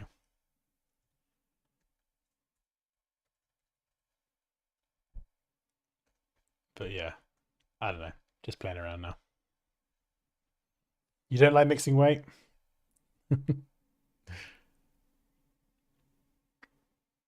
Oh, is that your logo, Kyle? The Himalaya one? Hey, go for it. You throw loads of context in there. All the context. Where did the Z come from? So I'm not sure if I missed that.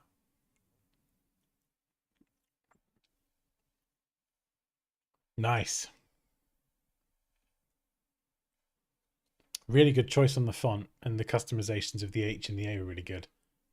Just be careful when customizing lettering from a typographical point of view. Right. Ah, okay. Marco and Aileen are the owners, and their daughter's name is Zed. Okay. So yeah, I would say if you can get it in there, that's nice. And if you do have like that subtle personal connection to your clients, the reality is that, like, it depends how far you want to go into that. Personally, if I can get something in like that, it's a win. I love it. And it does make it easier to pitch that idea to the client, because if you go to a client with a design, oh, I did one. Where did I do one? Where is it? Let me find it. Yeah, I did one for a local medium, 0 rows, and I've been love this font. And the bird, I've forgotten what kind of bird it was. It's not a pigeon. Is it a dove? I forget. Magpie. No, magpie. Of course it's a magpie, you bloody idiot. Pigeon. What are you on about? The pigeon had a personal significance for her.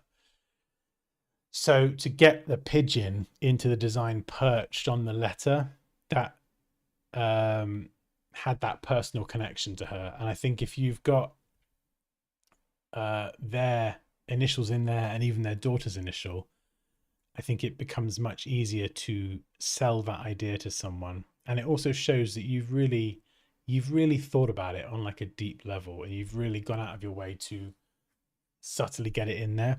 What I would say is, well, as lovely as it is, don't just try and force it in there if it doesn't fit, you know. So like when I said about the Z, I think the Z was reaching a little bit. I don't think that's like the right execution for the Z. The halo's cool. I think if it was a maybe streamlined and simplified a bit more, but I think trying to get a Z in with the halo, it might have just been too much of a stretch, if I'm being completely honest. They wanted it to have a personal touch. Yeah, so that's the way to do it, is to try and get those elements in there.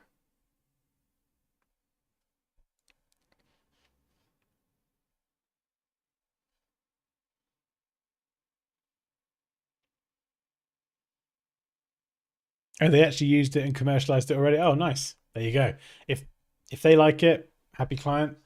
That's a win.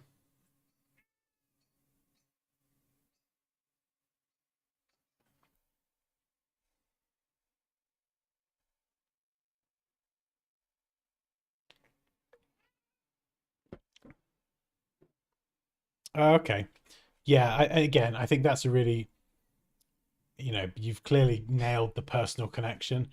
What I would do personally is I would take the drawing from the daughter, who may or may not know anything about typography, and I would just tighten it up so that typographically it works in terms of weight, height of the letters, X height, cap height, all that stuff.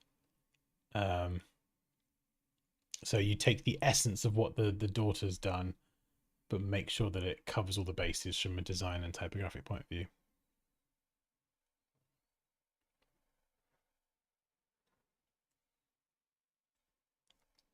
Is that helpful, Raquel? I think, sorry if I missed you. Hopefully it's helpful.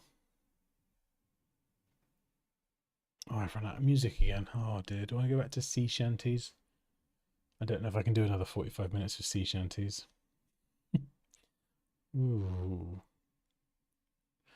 System of a Down. Can I do that? Can I do System of a Down and talk at the same time?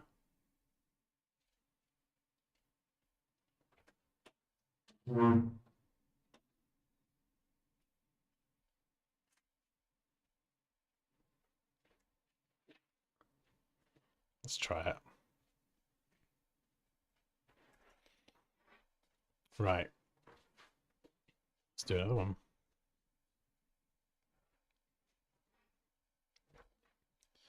Right, we've got two designs here and then a PDF explaining them. So I think there's three in total, but I'm going to focus on two.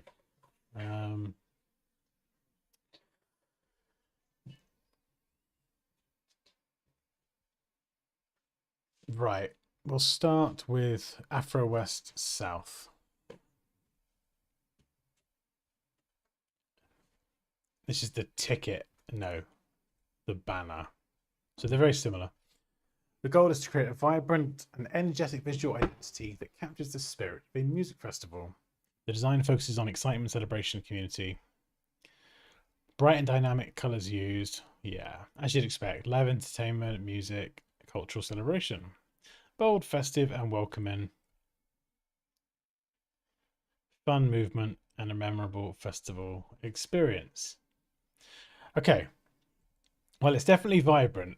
First impressions are there's a lot going on. There's a lot going on, and I think it would benefit from a bit more structure and hierarchy. Yeah, so at the minute, the logo is, well, the logo is the biggest thing, but actually, in terms of hierarchy, nothing's jumping out at me. Everything is. And oftentimes, that's a problem because I think design isn't just about creativity. Design usually has a purpose, a function. And we are designing a visual solution to some kind of challenge or problem. So when I land on this, what was it, a banner, there's information that it needs to convey to me, and I need to be guided through that. So I think your first thing that you want to shout out is the New Year Festival.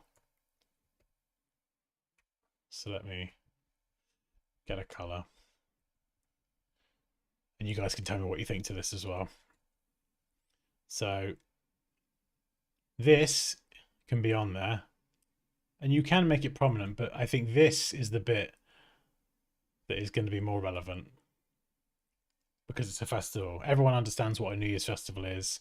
So immediately I see this, I land on it, and I go, I understand what this is. It's something about a festival. If I see this first, I don't know what that is. So I think I would make that the most prominent part. So what is it? And then you've got when is it? And where is it? So those details all need to be answered on there.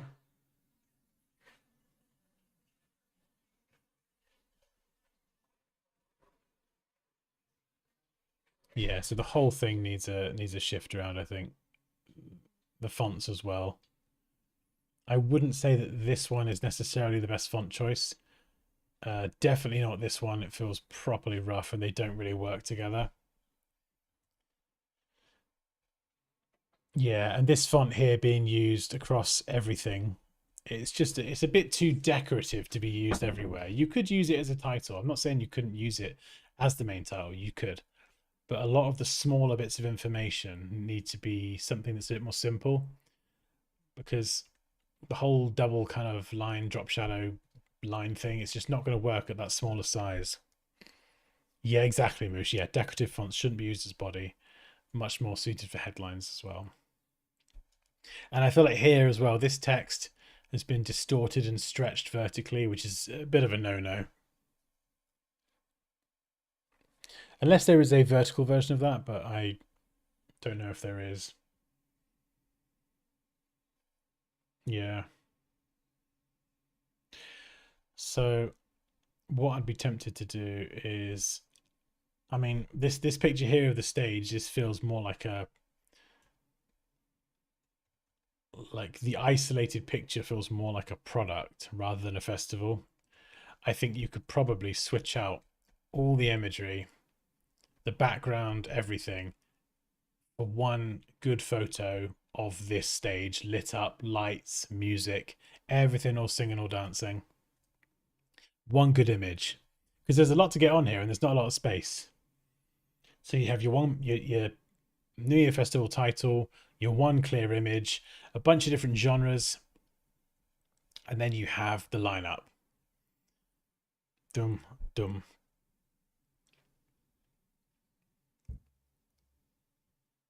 Yeah.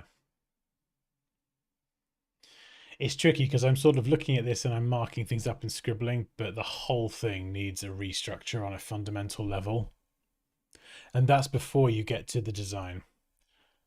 You know, like I could comment on designs and say the red going into the white and the shadow styling and the gradient and the icon overlapping here, crashing into the white, the alignment here, the spacing, the margins or lack thereof. I could critique all of that, but I think it would kind of be a waste of time until the fundamental structure is corrected. And that's such a fundamental thing. So that would be my main bit of feedback, is lay everything out using Arial as the font and no styling. Wireframe the whole thing first of all. That's what I would do. This would be an interesting one actually to redesign, because it's like if you don't have like a hierarchy and a structure on a fundamental level, then everything else that comes after it is kind of redundant. You know, you're building a big house, a palace, and you're building it on a foundation that's made of sand, you know, and that no matter how much creativity you apply, if the foundation's not rock solid, and hasn't been like properly structured and thought out, your house is going to sink. Your palace is going into the ground.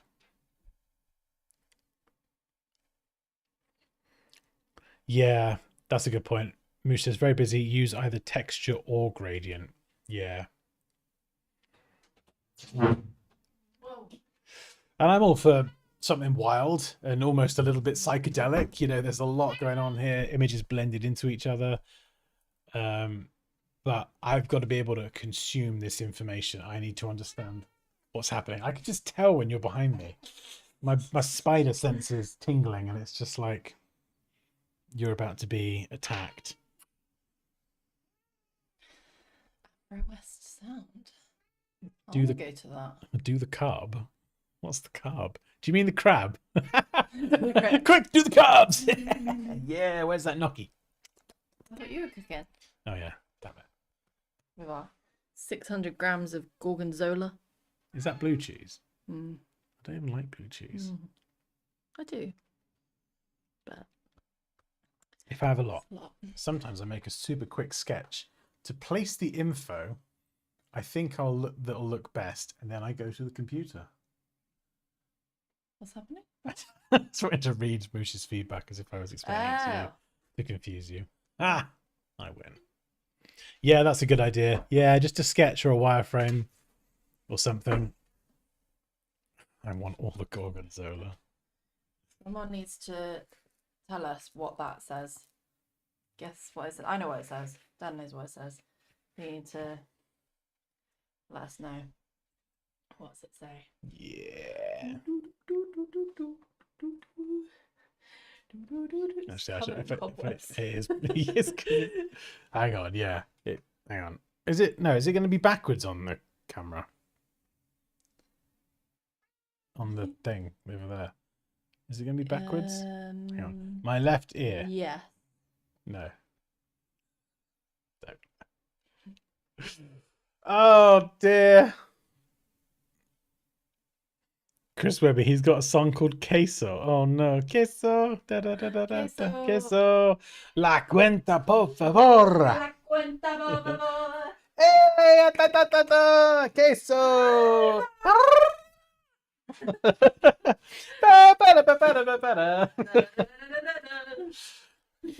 She flipping got me out of bed with that song the other day, and I just my brain was like, "Oh, you just fuck off and leave me alone. I'm trying to sleep."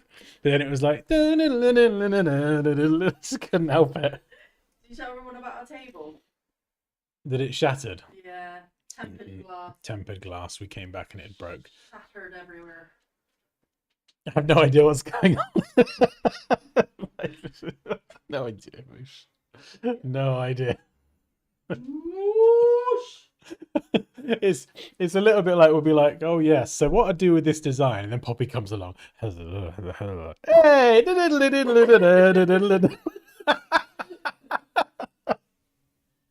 What you're trying to say here is I'm the fun one. oh dear. Yeah. Right, we have another one. Coffee. It's a coffee ad. So what I would do here is I'm going to scribble.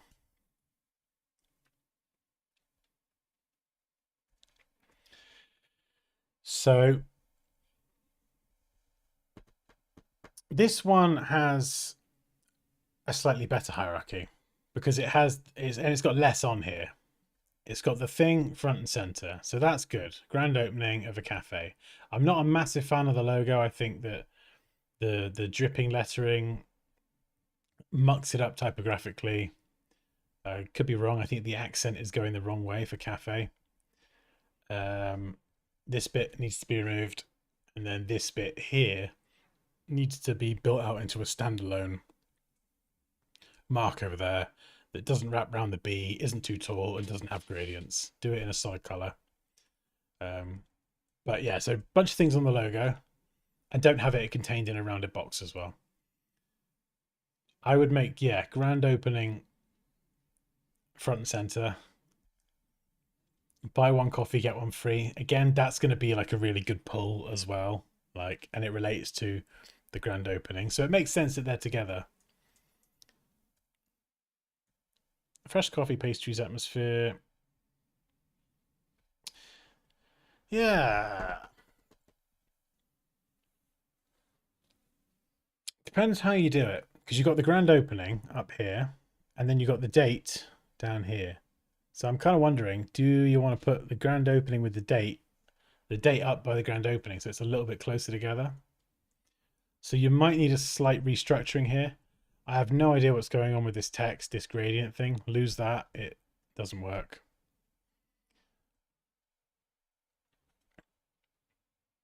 In terms of the photo, I would cut this out a little bit cleaner around the edge so it's clean. The idea of the cup and the beans is cool. I just think that, again, the cutout around the edge just needs to be a little bit cleaner. Get rid of that halo around the edge. The coffee needs to look, if you're going to go for the splashing coffee look, it needs to look like it's splashing. And the splash is behind the coffee, which doesn't really make any sense. The splash needs to come from inside the mug. So you'd need to have the splash coming from inside the mug, and possibly even add a bit of motion blur towards the parts that are moving quickly. So there would be a lot of Photoshop work around there to get that looking like a cut with a splash coming out. And then you could even add like a, you know, a shadow. Oops, a shadow. Nope. There we go. A shadow down here. Having things cut out like this with no shadow, if you're trying to ground it in the space, it can look a bit odd. Unless you're going for an intentional cutout style. But I would probably put some shadowing in there and lighting. So that graphic there is a whole Photoshop project in itself to get the splash looking good.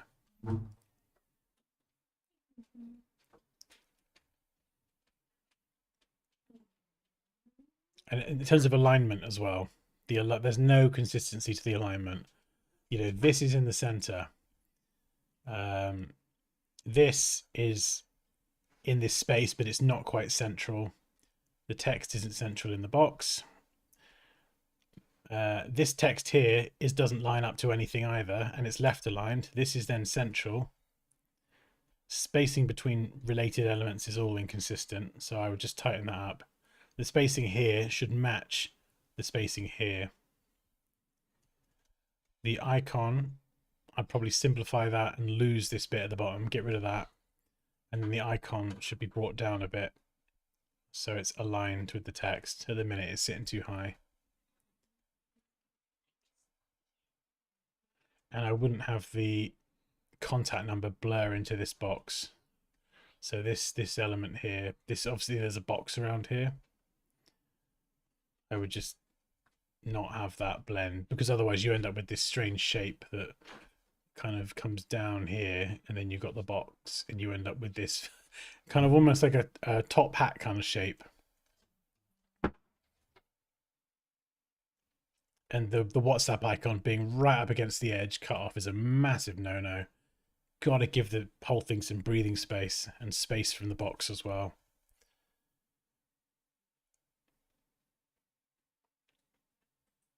And the textures in the background as well.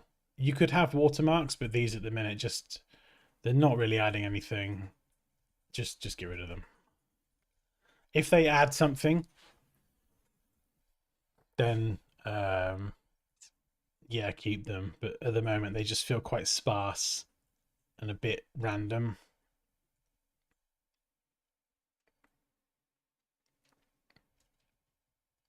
So hopefully that's a lot. Hopefully that's helpful. The good news is that actually this is quite easy to fix. I wish I had the file so I could kind of do it. The quickest wins for this one would be tightening up this section here, because you could tighten the alignment, center everything, adjust the spacing and balance it in literally a minute. Nudge that down, give that some breathing room. It would take a literal minute and it would just clean up that whole information side on the right.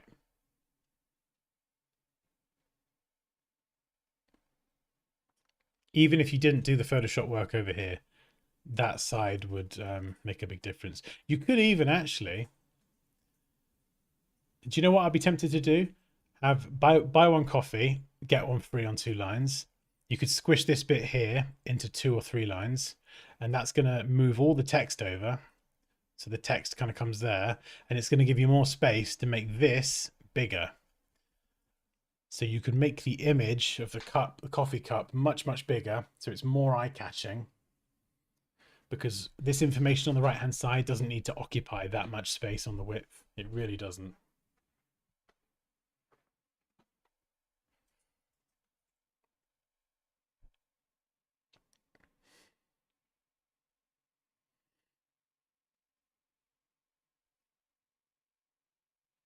Going over a coffee graphic makes me happy. I've got a fresh cup. Delicious.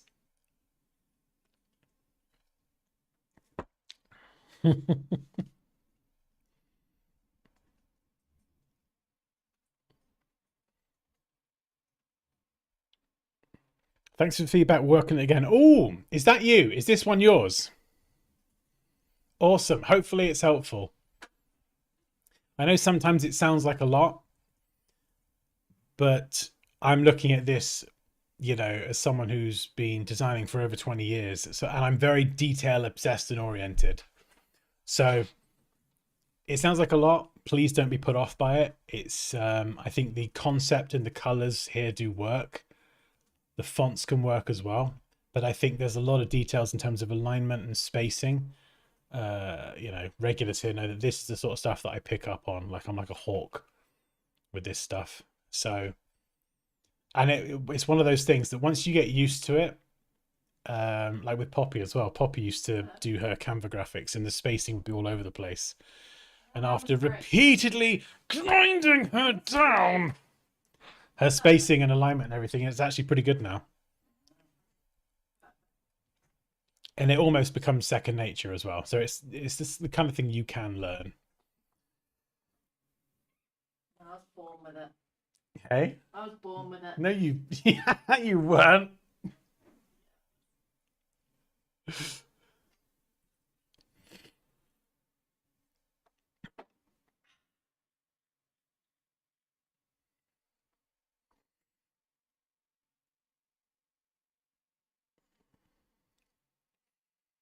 Yeah, that is a good point. Yeah. So the date and the grand opening. Yeah, I think I mentioned earlier they are sort of related, so they could go together. So again, a slight rework on the structure. Oh, it's part of me that.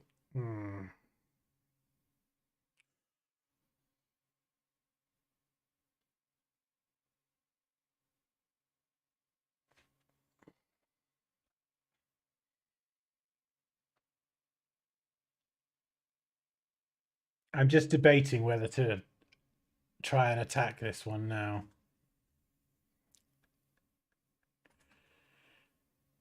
Do I do that?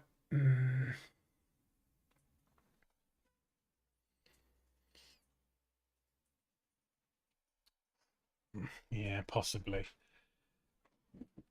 Just thinking of time.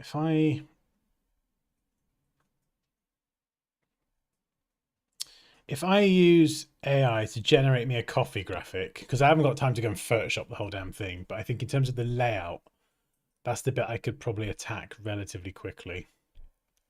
Not even a finished design, just fundamentally. Let's do it. Let's do it. All right. Let me chuck this into GPT. I'll see if it can generate me a decent image. And maybe we could work with that. We'll see.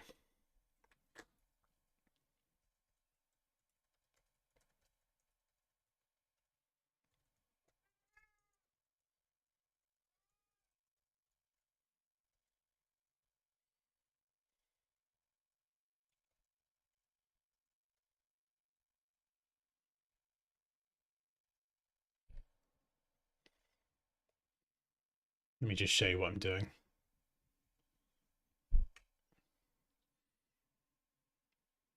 We'll see what it does. Right, while it does that, we'll do it in Photoshop. We'll do it in Photoshop, just because we are. Right, what sizing? Oh, it's a square. Right, makes things nice and easy. I'm going to double it. 1080 times 2. No. I should know that, but my brain's malfunctioning. Right. We'll call it. There we go. Dansky. So just it's going to be a little bit higher res, and I can scale it down if I need to.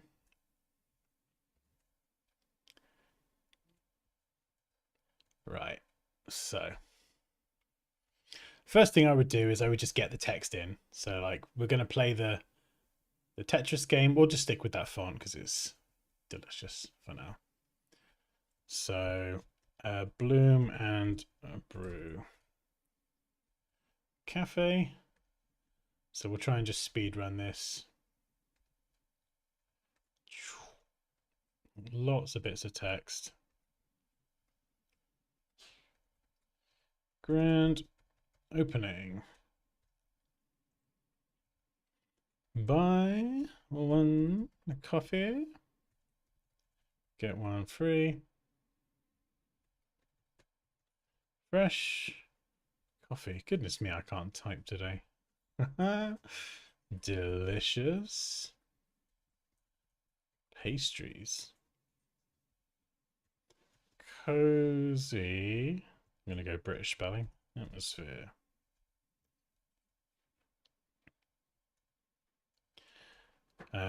Right. Saturday, June 20th. We don't need to write the word date. I think it's pretty self-explanatory. 8 a.m. to 8 p.m. We can change the formatting. We'll just go 8 a.m. And it streamlines everything as well. It just streamlines everything. That if we can present the same information with less, then it just makes us have less to get on the page, which gives us more space, which is delicious. Right. Caraba Avenue. Can if thing. And then we got the WhatsApp as well. Got plus 220 700 1 2 3 4. All right, let's check in on that image. That's actually no, that is an improvement on this, right? Good, but I need the splash to be coming out of the cup. Also remove the tan and brown colored background and have everything on a not white, we'll say light gray background, because if I have it on white it's going to be hard to get a cutout, even though Photoshop is really good now with its selections. So I'm going to go light gray. Don't do it on a black background, because what it might do is take into account lighting. With a dark background you might get lots more shadows, so you cut it out, it's got all those shadows, and then you stick it on a white background and it will look weird. Does that make sense?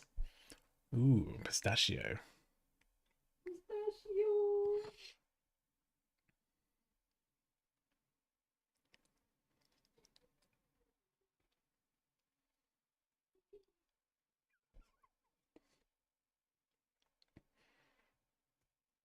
Right, so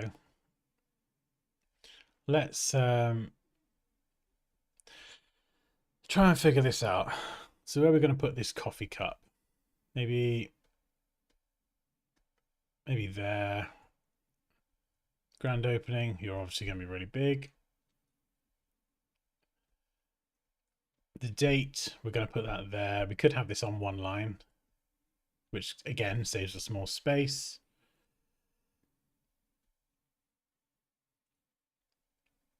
Got the address and the contact number. Delicious pastries. Yeah, that's a tricky one. Where does that go? Where does that go?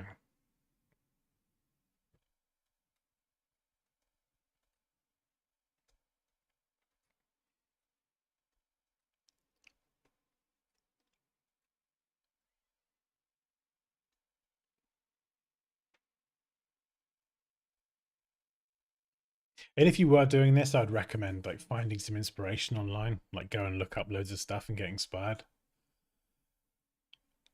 We're not going to do that here. We're just going to dive into it. Fresh coffee, pastries, and atmosphere. You could do this in a list. I don't know if that looks too not fun, having it in a list. It does make it easily scannable. You could put icons alongside each one as well. Buy one, get one free. That might benefit being a badge or a circle or something. So you see, with alignment, we're deciding left or center. We're going to pick one. Or what we could do is we could left align all this, go for some asymmetry. So we could do something like this.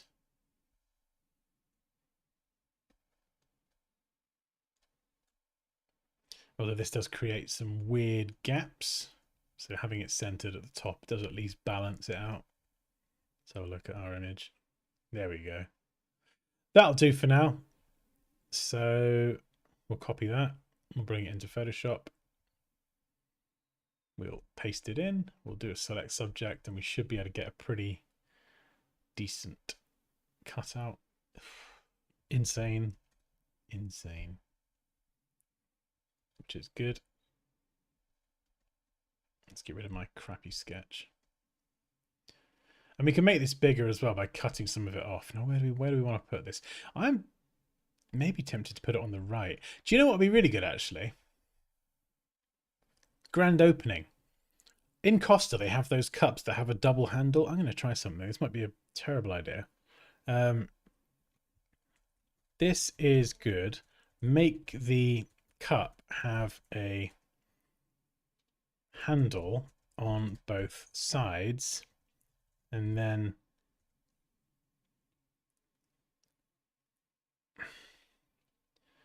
connect both handles with a, we'll say red for now, with a red, no, green, medium green, grand opening banner / ribbon that's just been cut in two. Don't include any scissors though. We don't want that. So have that could be quite cool. The grand opening as well. And then doing that means that the graphic can do a lot more of the heavy lifting.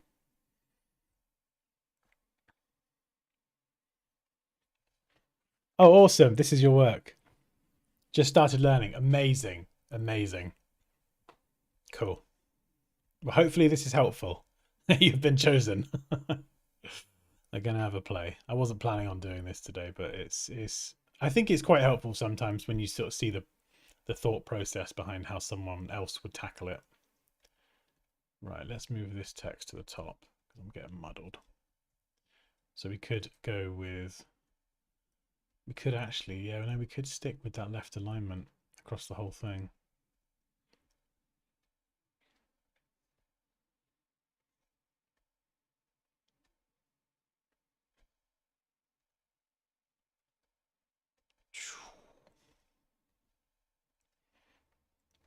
Yeah, that could fit quite well, actually. It's even better, actually, because look, if, yeah, depending on the text you've got, if you can fit it around the image, that can be great. Buy one, get one free. I've got an idea. Yeah, look at that. And this is where AI can be very useful. Even if I don't use that, I can mock it up and see how it could look. I got another idea.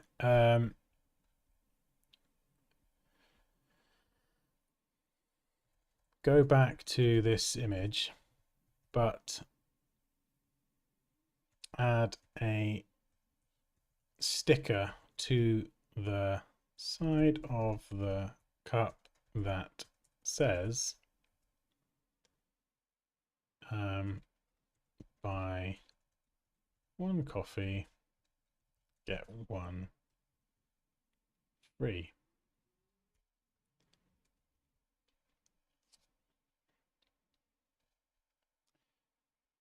Right. So in terms of colors, we'll try and keep it similar to this. We'll go with the coffee-ish colors. What could we do with the background? So we could start with a solid color. Lots of, lots of lovely colors in here. Very nice. What am I thinking? Something.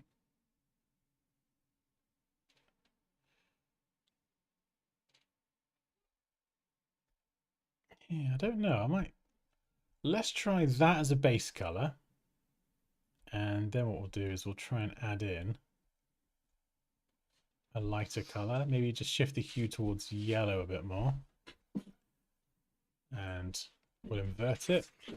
Grab the soft brush. Make it bigger. And we'll just brush in. Something like that. And then what we'll do is we'll have a darker color.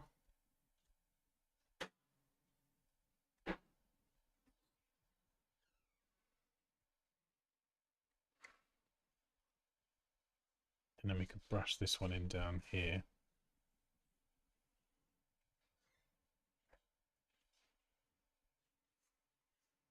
And then this image at the minute is quite bright and punchy. Oh, I don't know if I like that actually.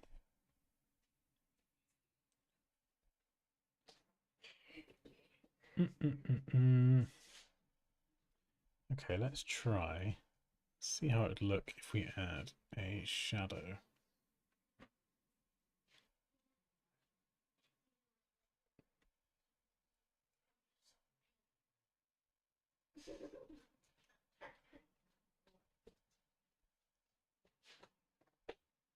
So we're just adding this very, very quickly, first of all, just to kind of get it in there and see how it looks.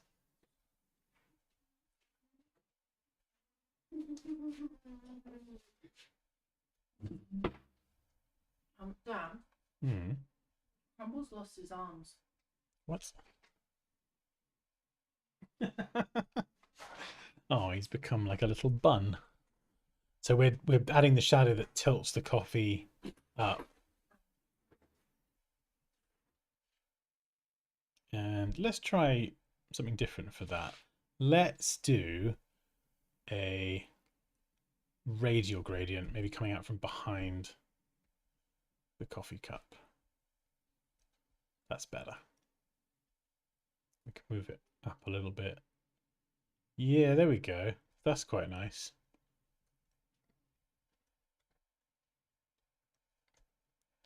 And then for this, we could change the color to something like that. So we'll just go through and whip the color into those. Is it not copying the color? I don't know why Photoshop doesn't copy the hex value sometimes.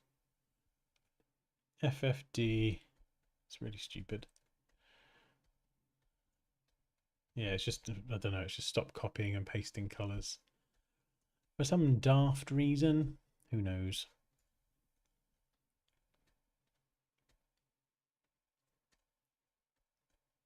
Yeah, there we go. Dee-dee-dee.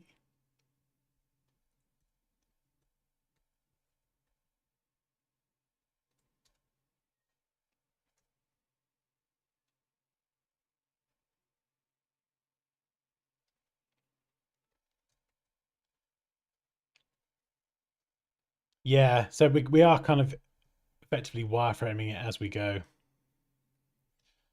as well.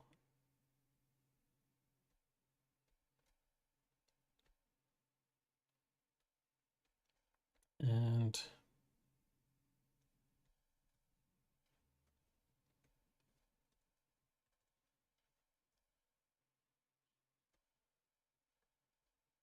could add like a bit of a vignette around the edge.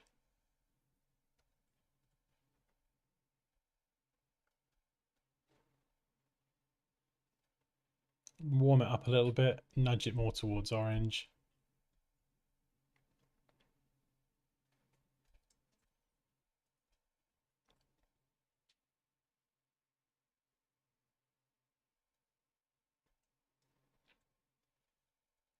I wonder if white would look good. White then does kind of match the the cup, the coffee cup. And in fact, actually, I'm going to make this even bigger. There's that really quick shadow I did. So this is going to be even bigger. And the reason why is because I can then have the coffee bean in front of the wording or something like that. Or maybe I can get rid of that coffee bean actually. I could just get rid of that one. And it makes the picture much more prominent. Now, in terms of text, it's obviously incredibly boring. So let's try and make it a bit more fun. What was the sort of style in the other one? So they went caps. Yeah, lots of caps.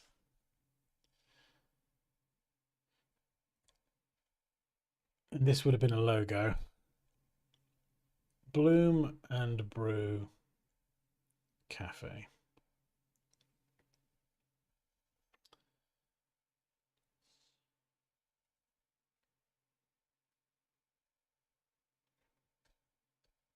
Let's see what this looks like if we drop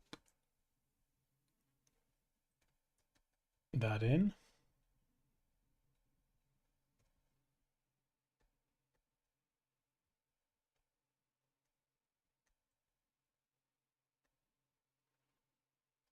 That's what I'd be tempted to do for the coffee. So I've just done that with AI. What I would do is I would decide that's what I'm going to do for the design, and then I would probably, I think I would, I mean, if I were going to continue this process using this AI image, I would get rid of the text on the sticker and then obviously make the fonts and everything match what we're doing. That's a really cool way to get the offer onto the product. Otherwise, you could put it in a circle and have it as a badge floating around. But if you can blend it with the actual thing, it can look better.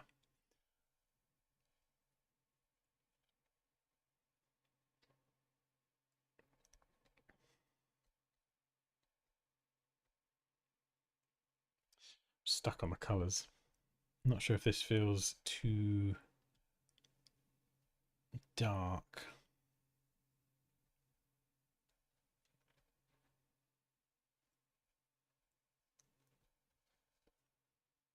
But then white could feel too clinical. I don't know, actually. Got such lovely colours in here and the coffee splosh. Let's just make it a bit more coffee beanie. We could go white. White could look quite nice. A bit darker.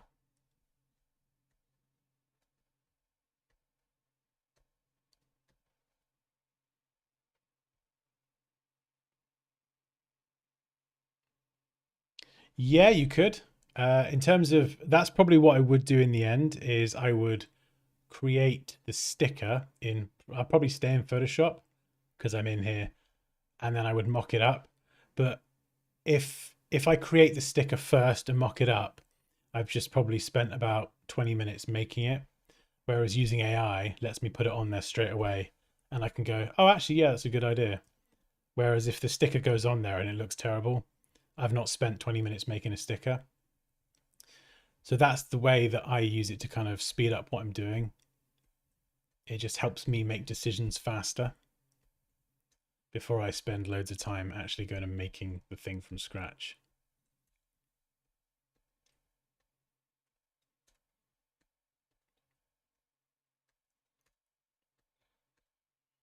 Oh, the white does look quite nice, actually. Let's pick.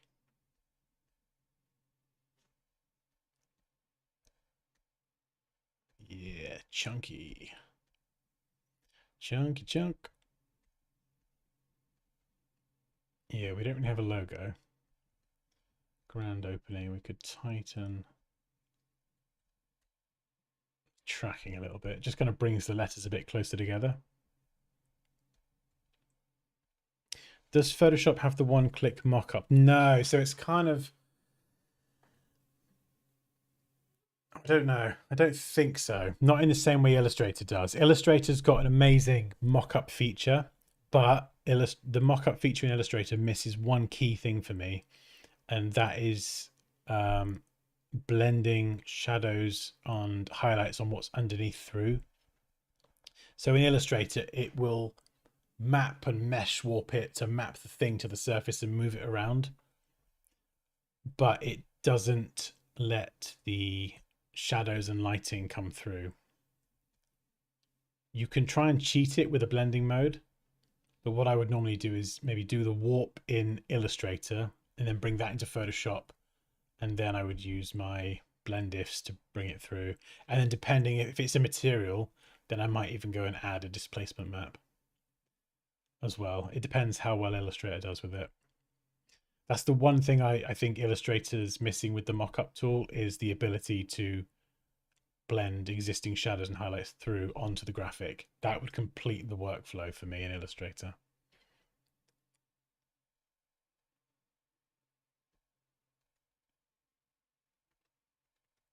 Yeah, so we've got lots of space here, so we may as well just make this bigger so it fills that space.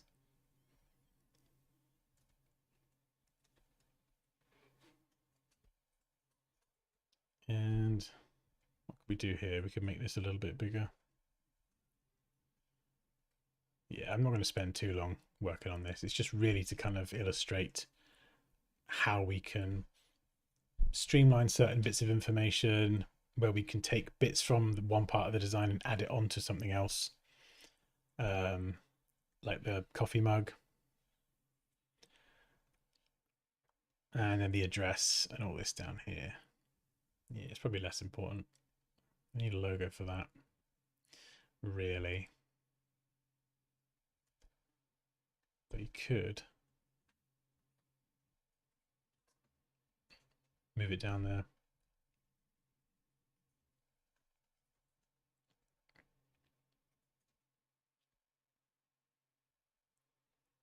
Where would I put you? Where would I put you? I'd probably keep it left aligned because it's not like we're strapped for space. And it's kind of lucky really as well. It's not lucky, but it helps depending on the wording that you've got and if you can reformat it to fit.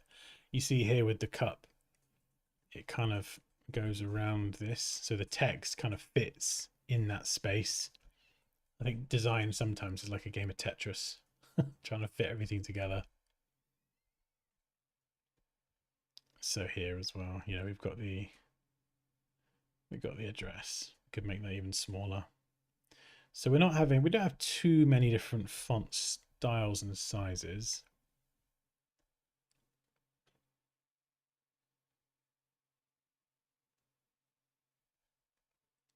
Do we bring that up? And then bring that down. Could put the logo in the bottom right corner actually. We don't have a logo, but and then shift this all the way to the top.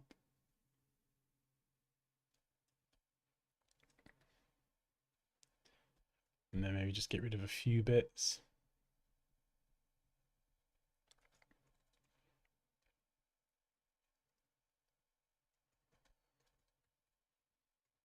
These lines here, we could probably space them out a bit more.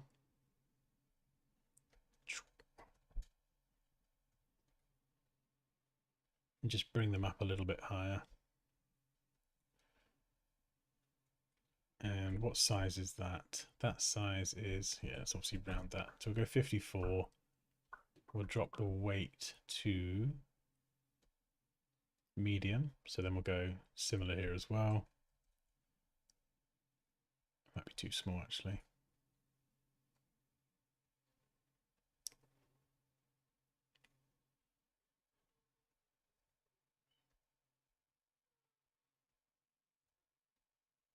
Medium.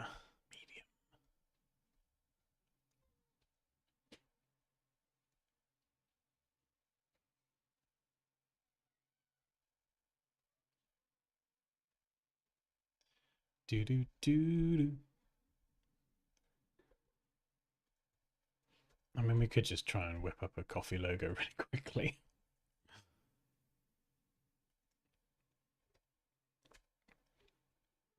What's it called? I've forgotten already. Bloom and Brew Cafe. Okay, well, let's just use the same font for simplicity's sake. So this is the font of the day. Just sans. Bloom and Brew Cafe. Let's just do a coffee bean. It's like the easiest thing in the world. And there's a trick for Oh, how do I do it? Is it? Oh,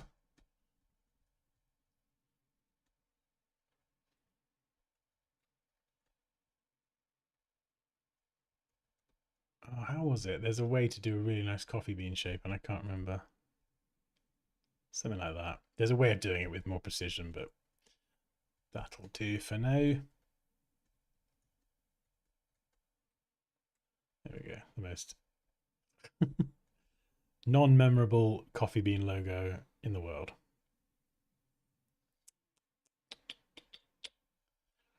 Bloom and brew.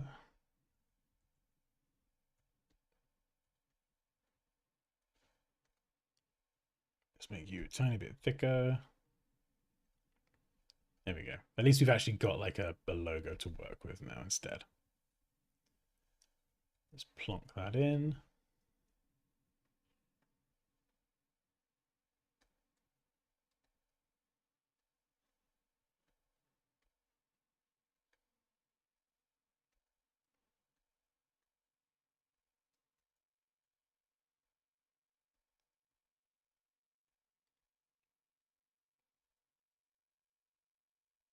Line the text up and slide it into the corner. And then in terms of margins, spacing on the bottom and the right, we're going to try and mirror that on the left to have nice consistent margins. Not totally sold on the date formatting, if I'm honest. We definitely can get a bit more size out of that text.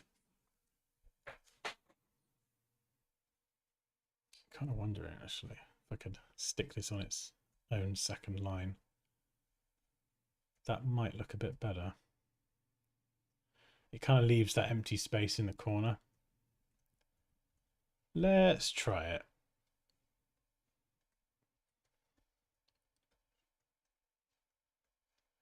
We'll move that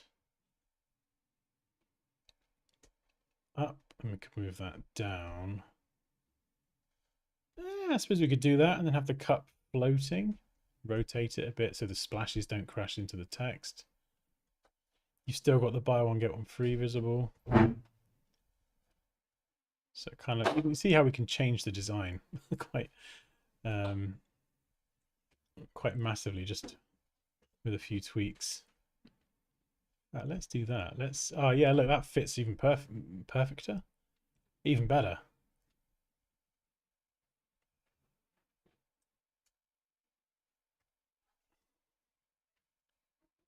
Yeah, so something like that. And this text. This is just using a very simple font as well. It's not going to win any awards.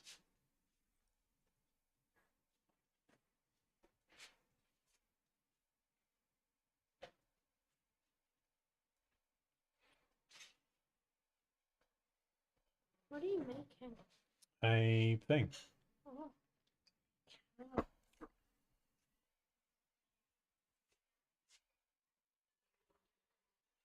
Yeah, this does look very generic at the minute, but the biggest change here, if we go back to the original, we're focusing on the hierarchy. Working on this properly would be hours. Solid few hours at least to get something good. The main thing that I just wanted to demonstrate with this, as tempting as it is to carry on working, is the restructuring, the hierarchy, the shift, the alignment, conveying the information.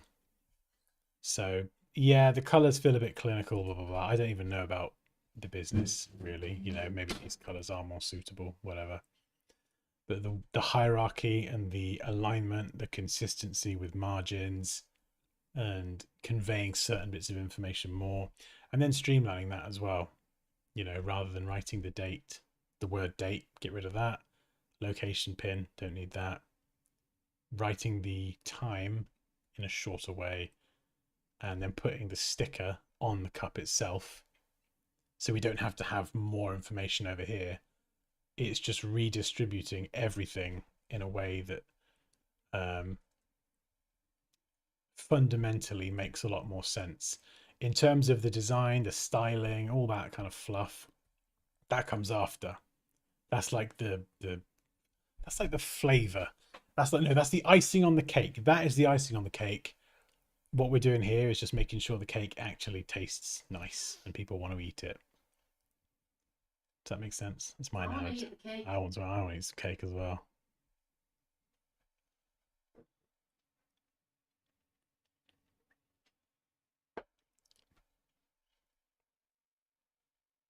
Yeah. So that's probably where I think I'd leave that one for now. Otherwise, I could spend the next few hours redesigning it. I don't know. Maybe I'll carry on with it. But yeah, thank you very much to everyone who submitted work. If I didn't get around to yours, then I will keep it in the folder. We'll do some more again soon. Does anyone have any questions before we wrap up? God, two Yeah, and I've got two and a one. half hours. What's your question? When are you cooking dinner? Very, very soon. Looking forward to this, gnocchi.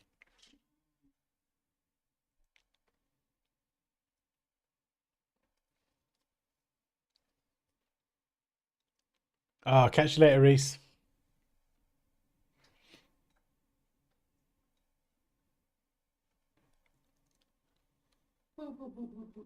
Cool. Hopefully it was helpful. We've not done these for a while. We're going to do more of them because I think they are useful and helpful for people, and it's fun for me as well to see people's work. Cheesecake. Where's the cheesecake? I don't know. There is no cheesecake. There's cheese, but no cheesecake. There's cheese and there's panna cotta. Panna cotta's like basically a cheesecake. It's like a healthier, slightly more disappointing cheesecake. Yeah, panna cotta is basically jelly. Like a milky jelly. A milky jelly. Yeah, that's not selling it to me at all. Milky jelly sounds vile. What do you reckon, Moosh? You having a bit of milky jelly? It's delicious. Oh no, hang on, Jello. Jelly is jelly is jam in Jam, America. yeah. Milky Jello. Yeah. I mean, either of those is disgusting. Oh, anyway, have a great weekend, and I will see you soon. Bye.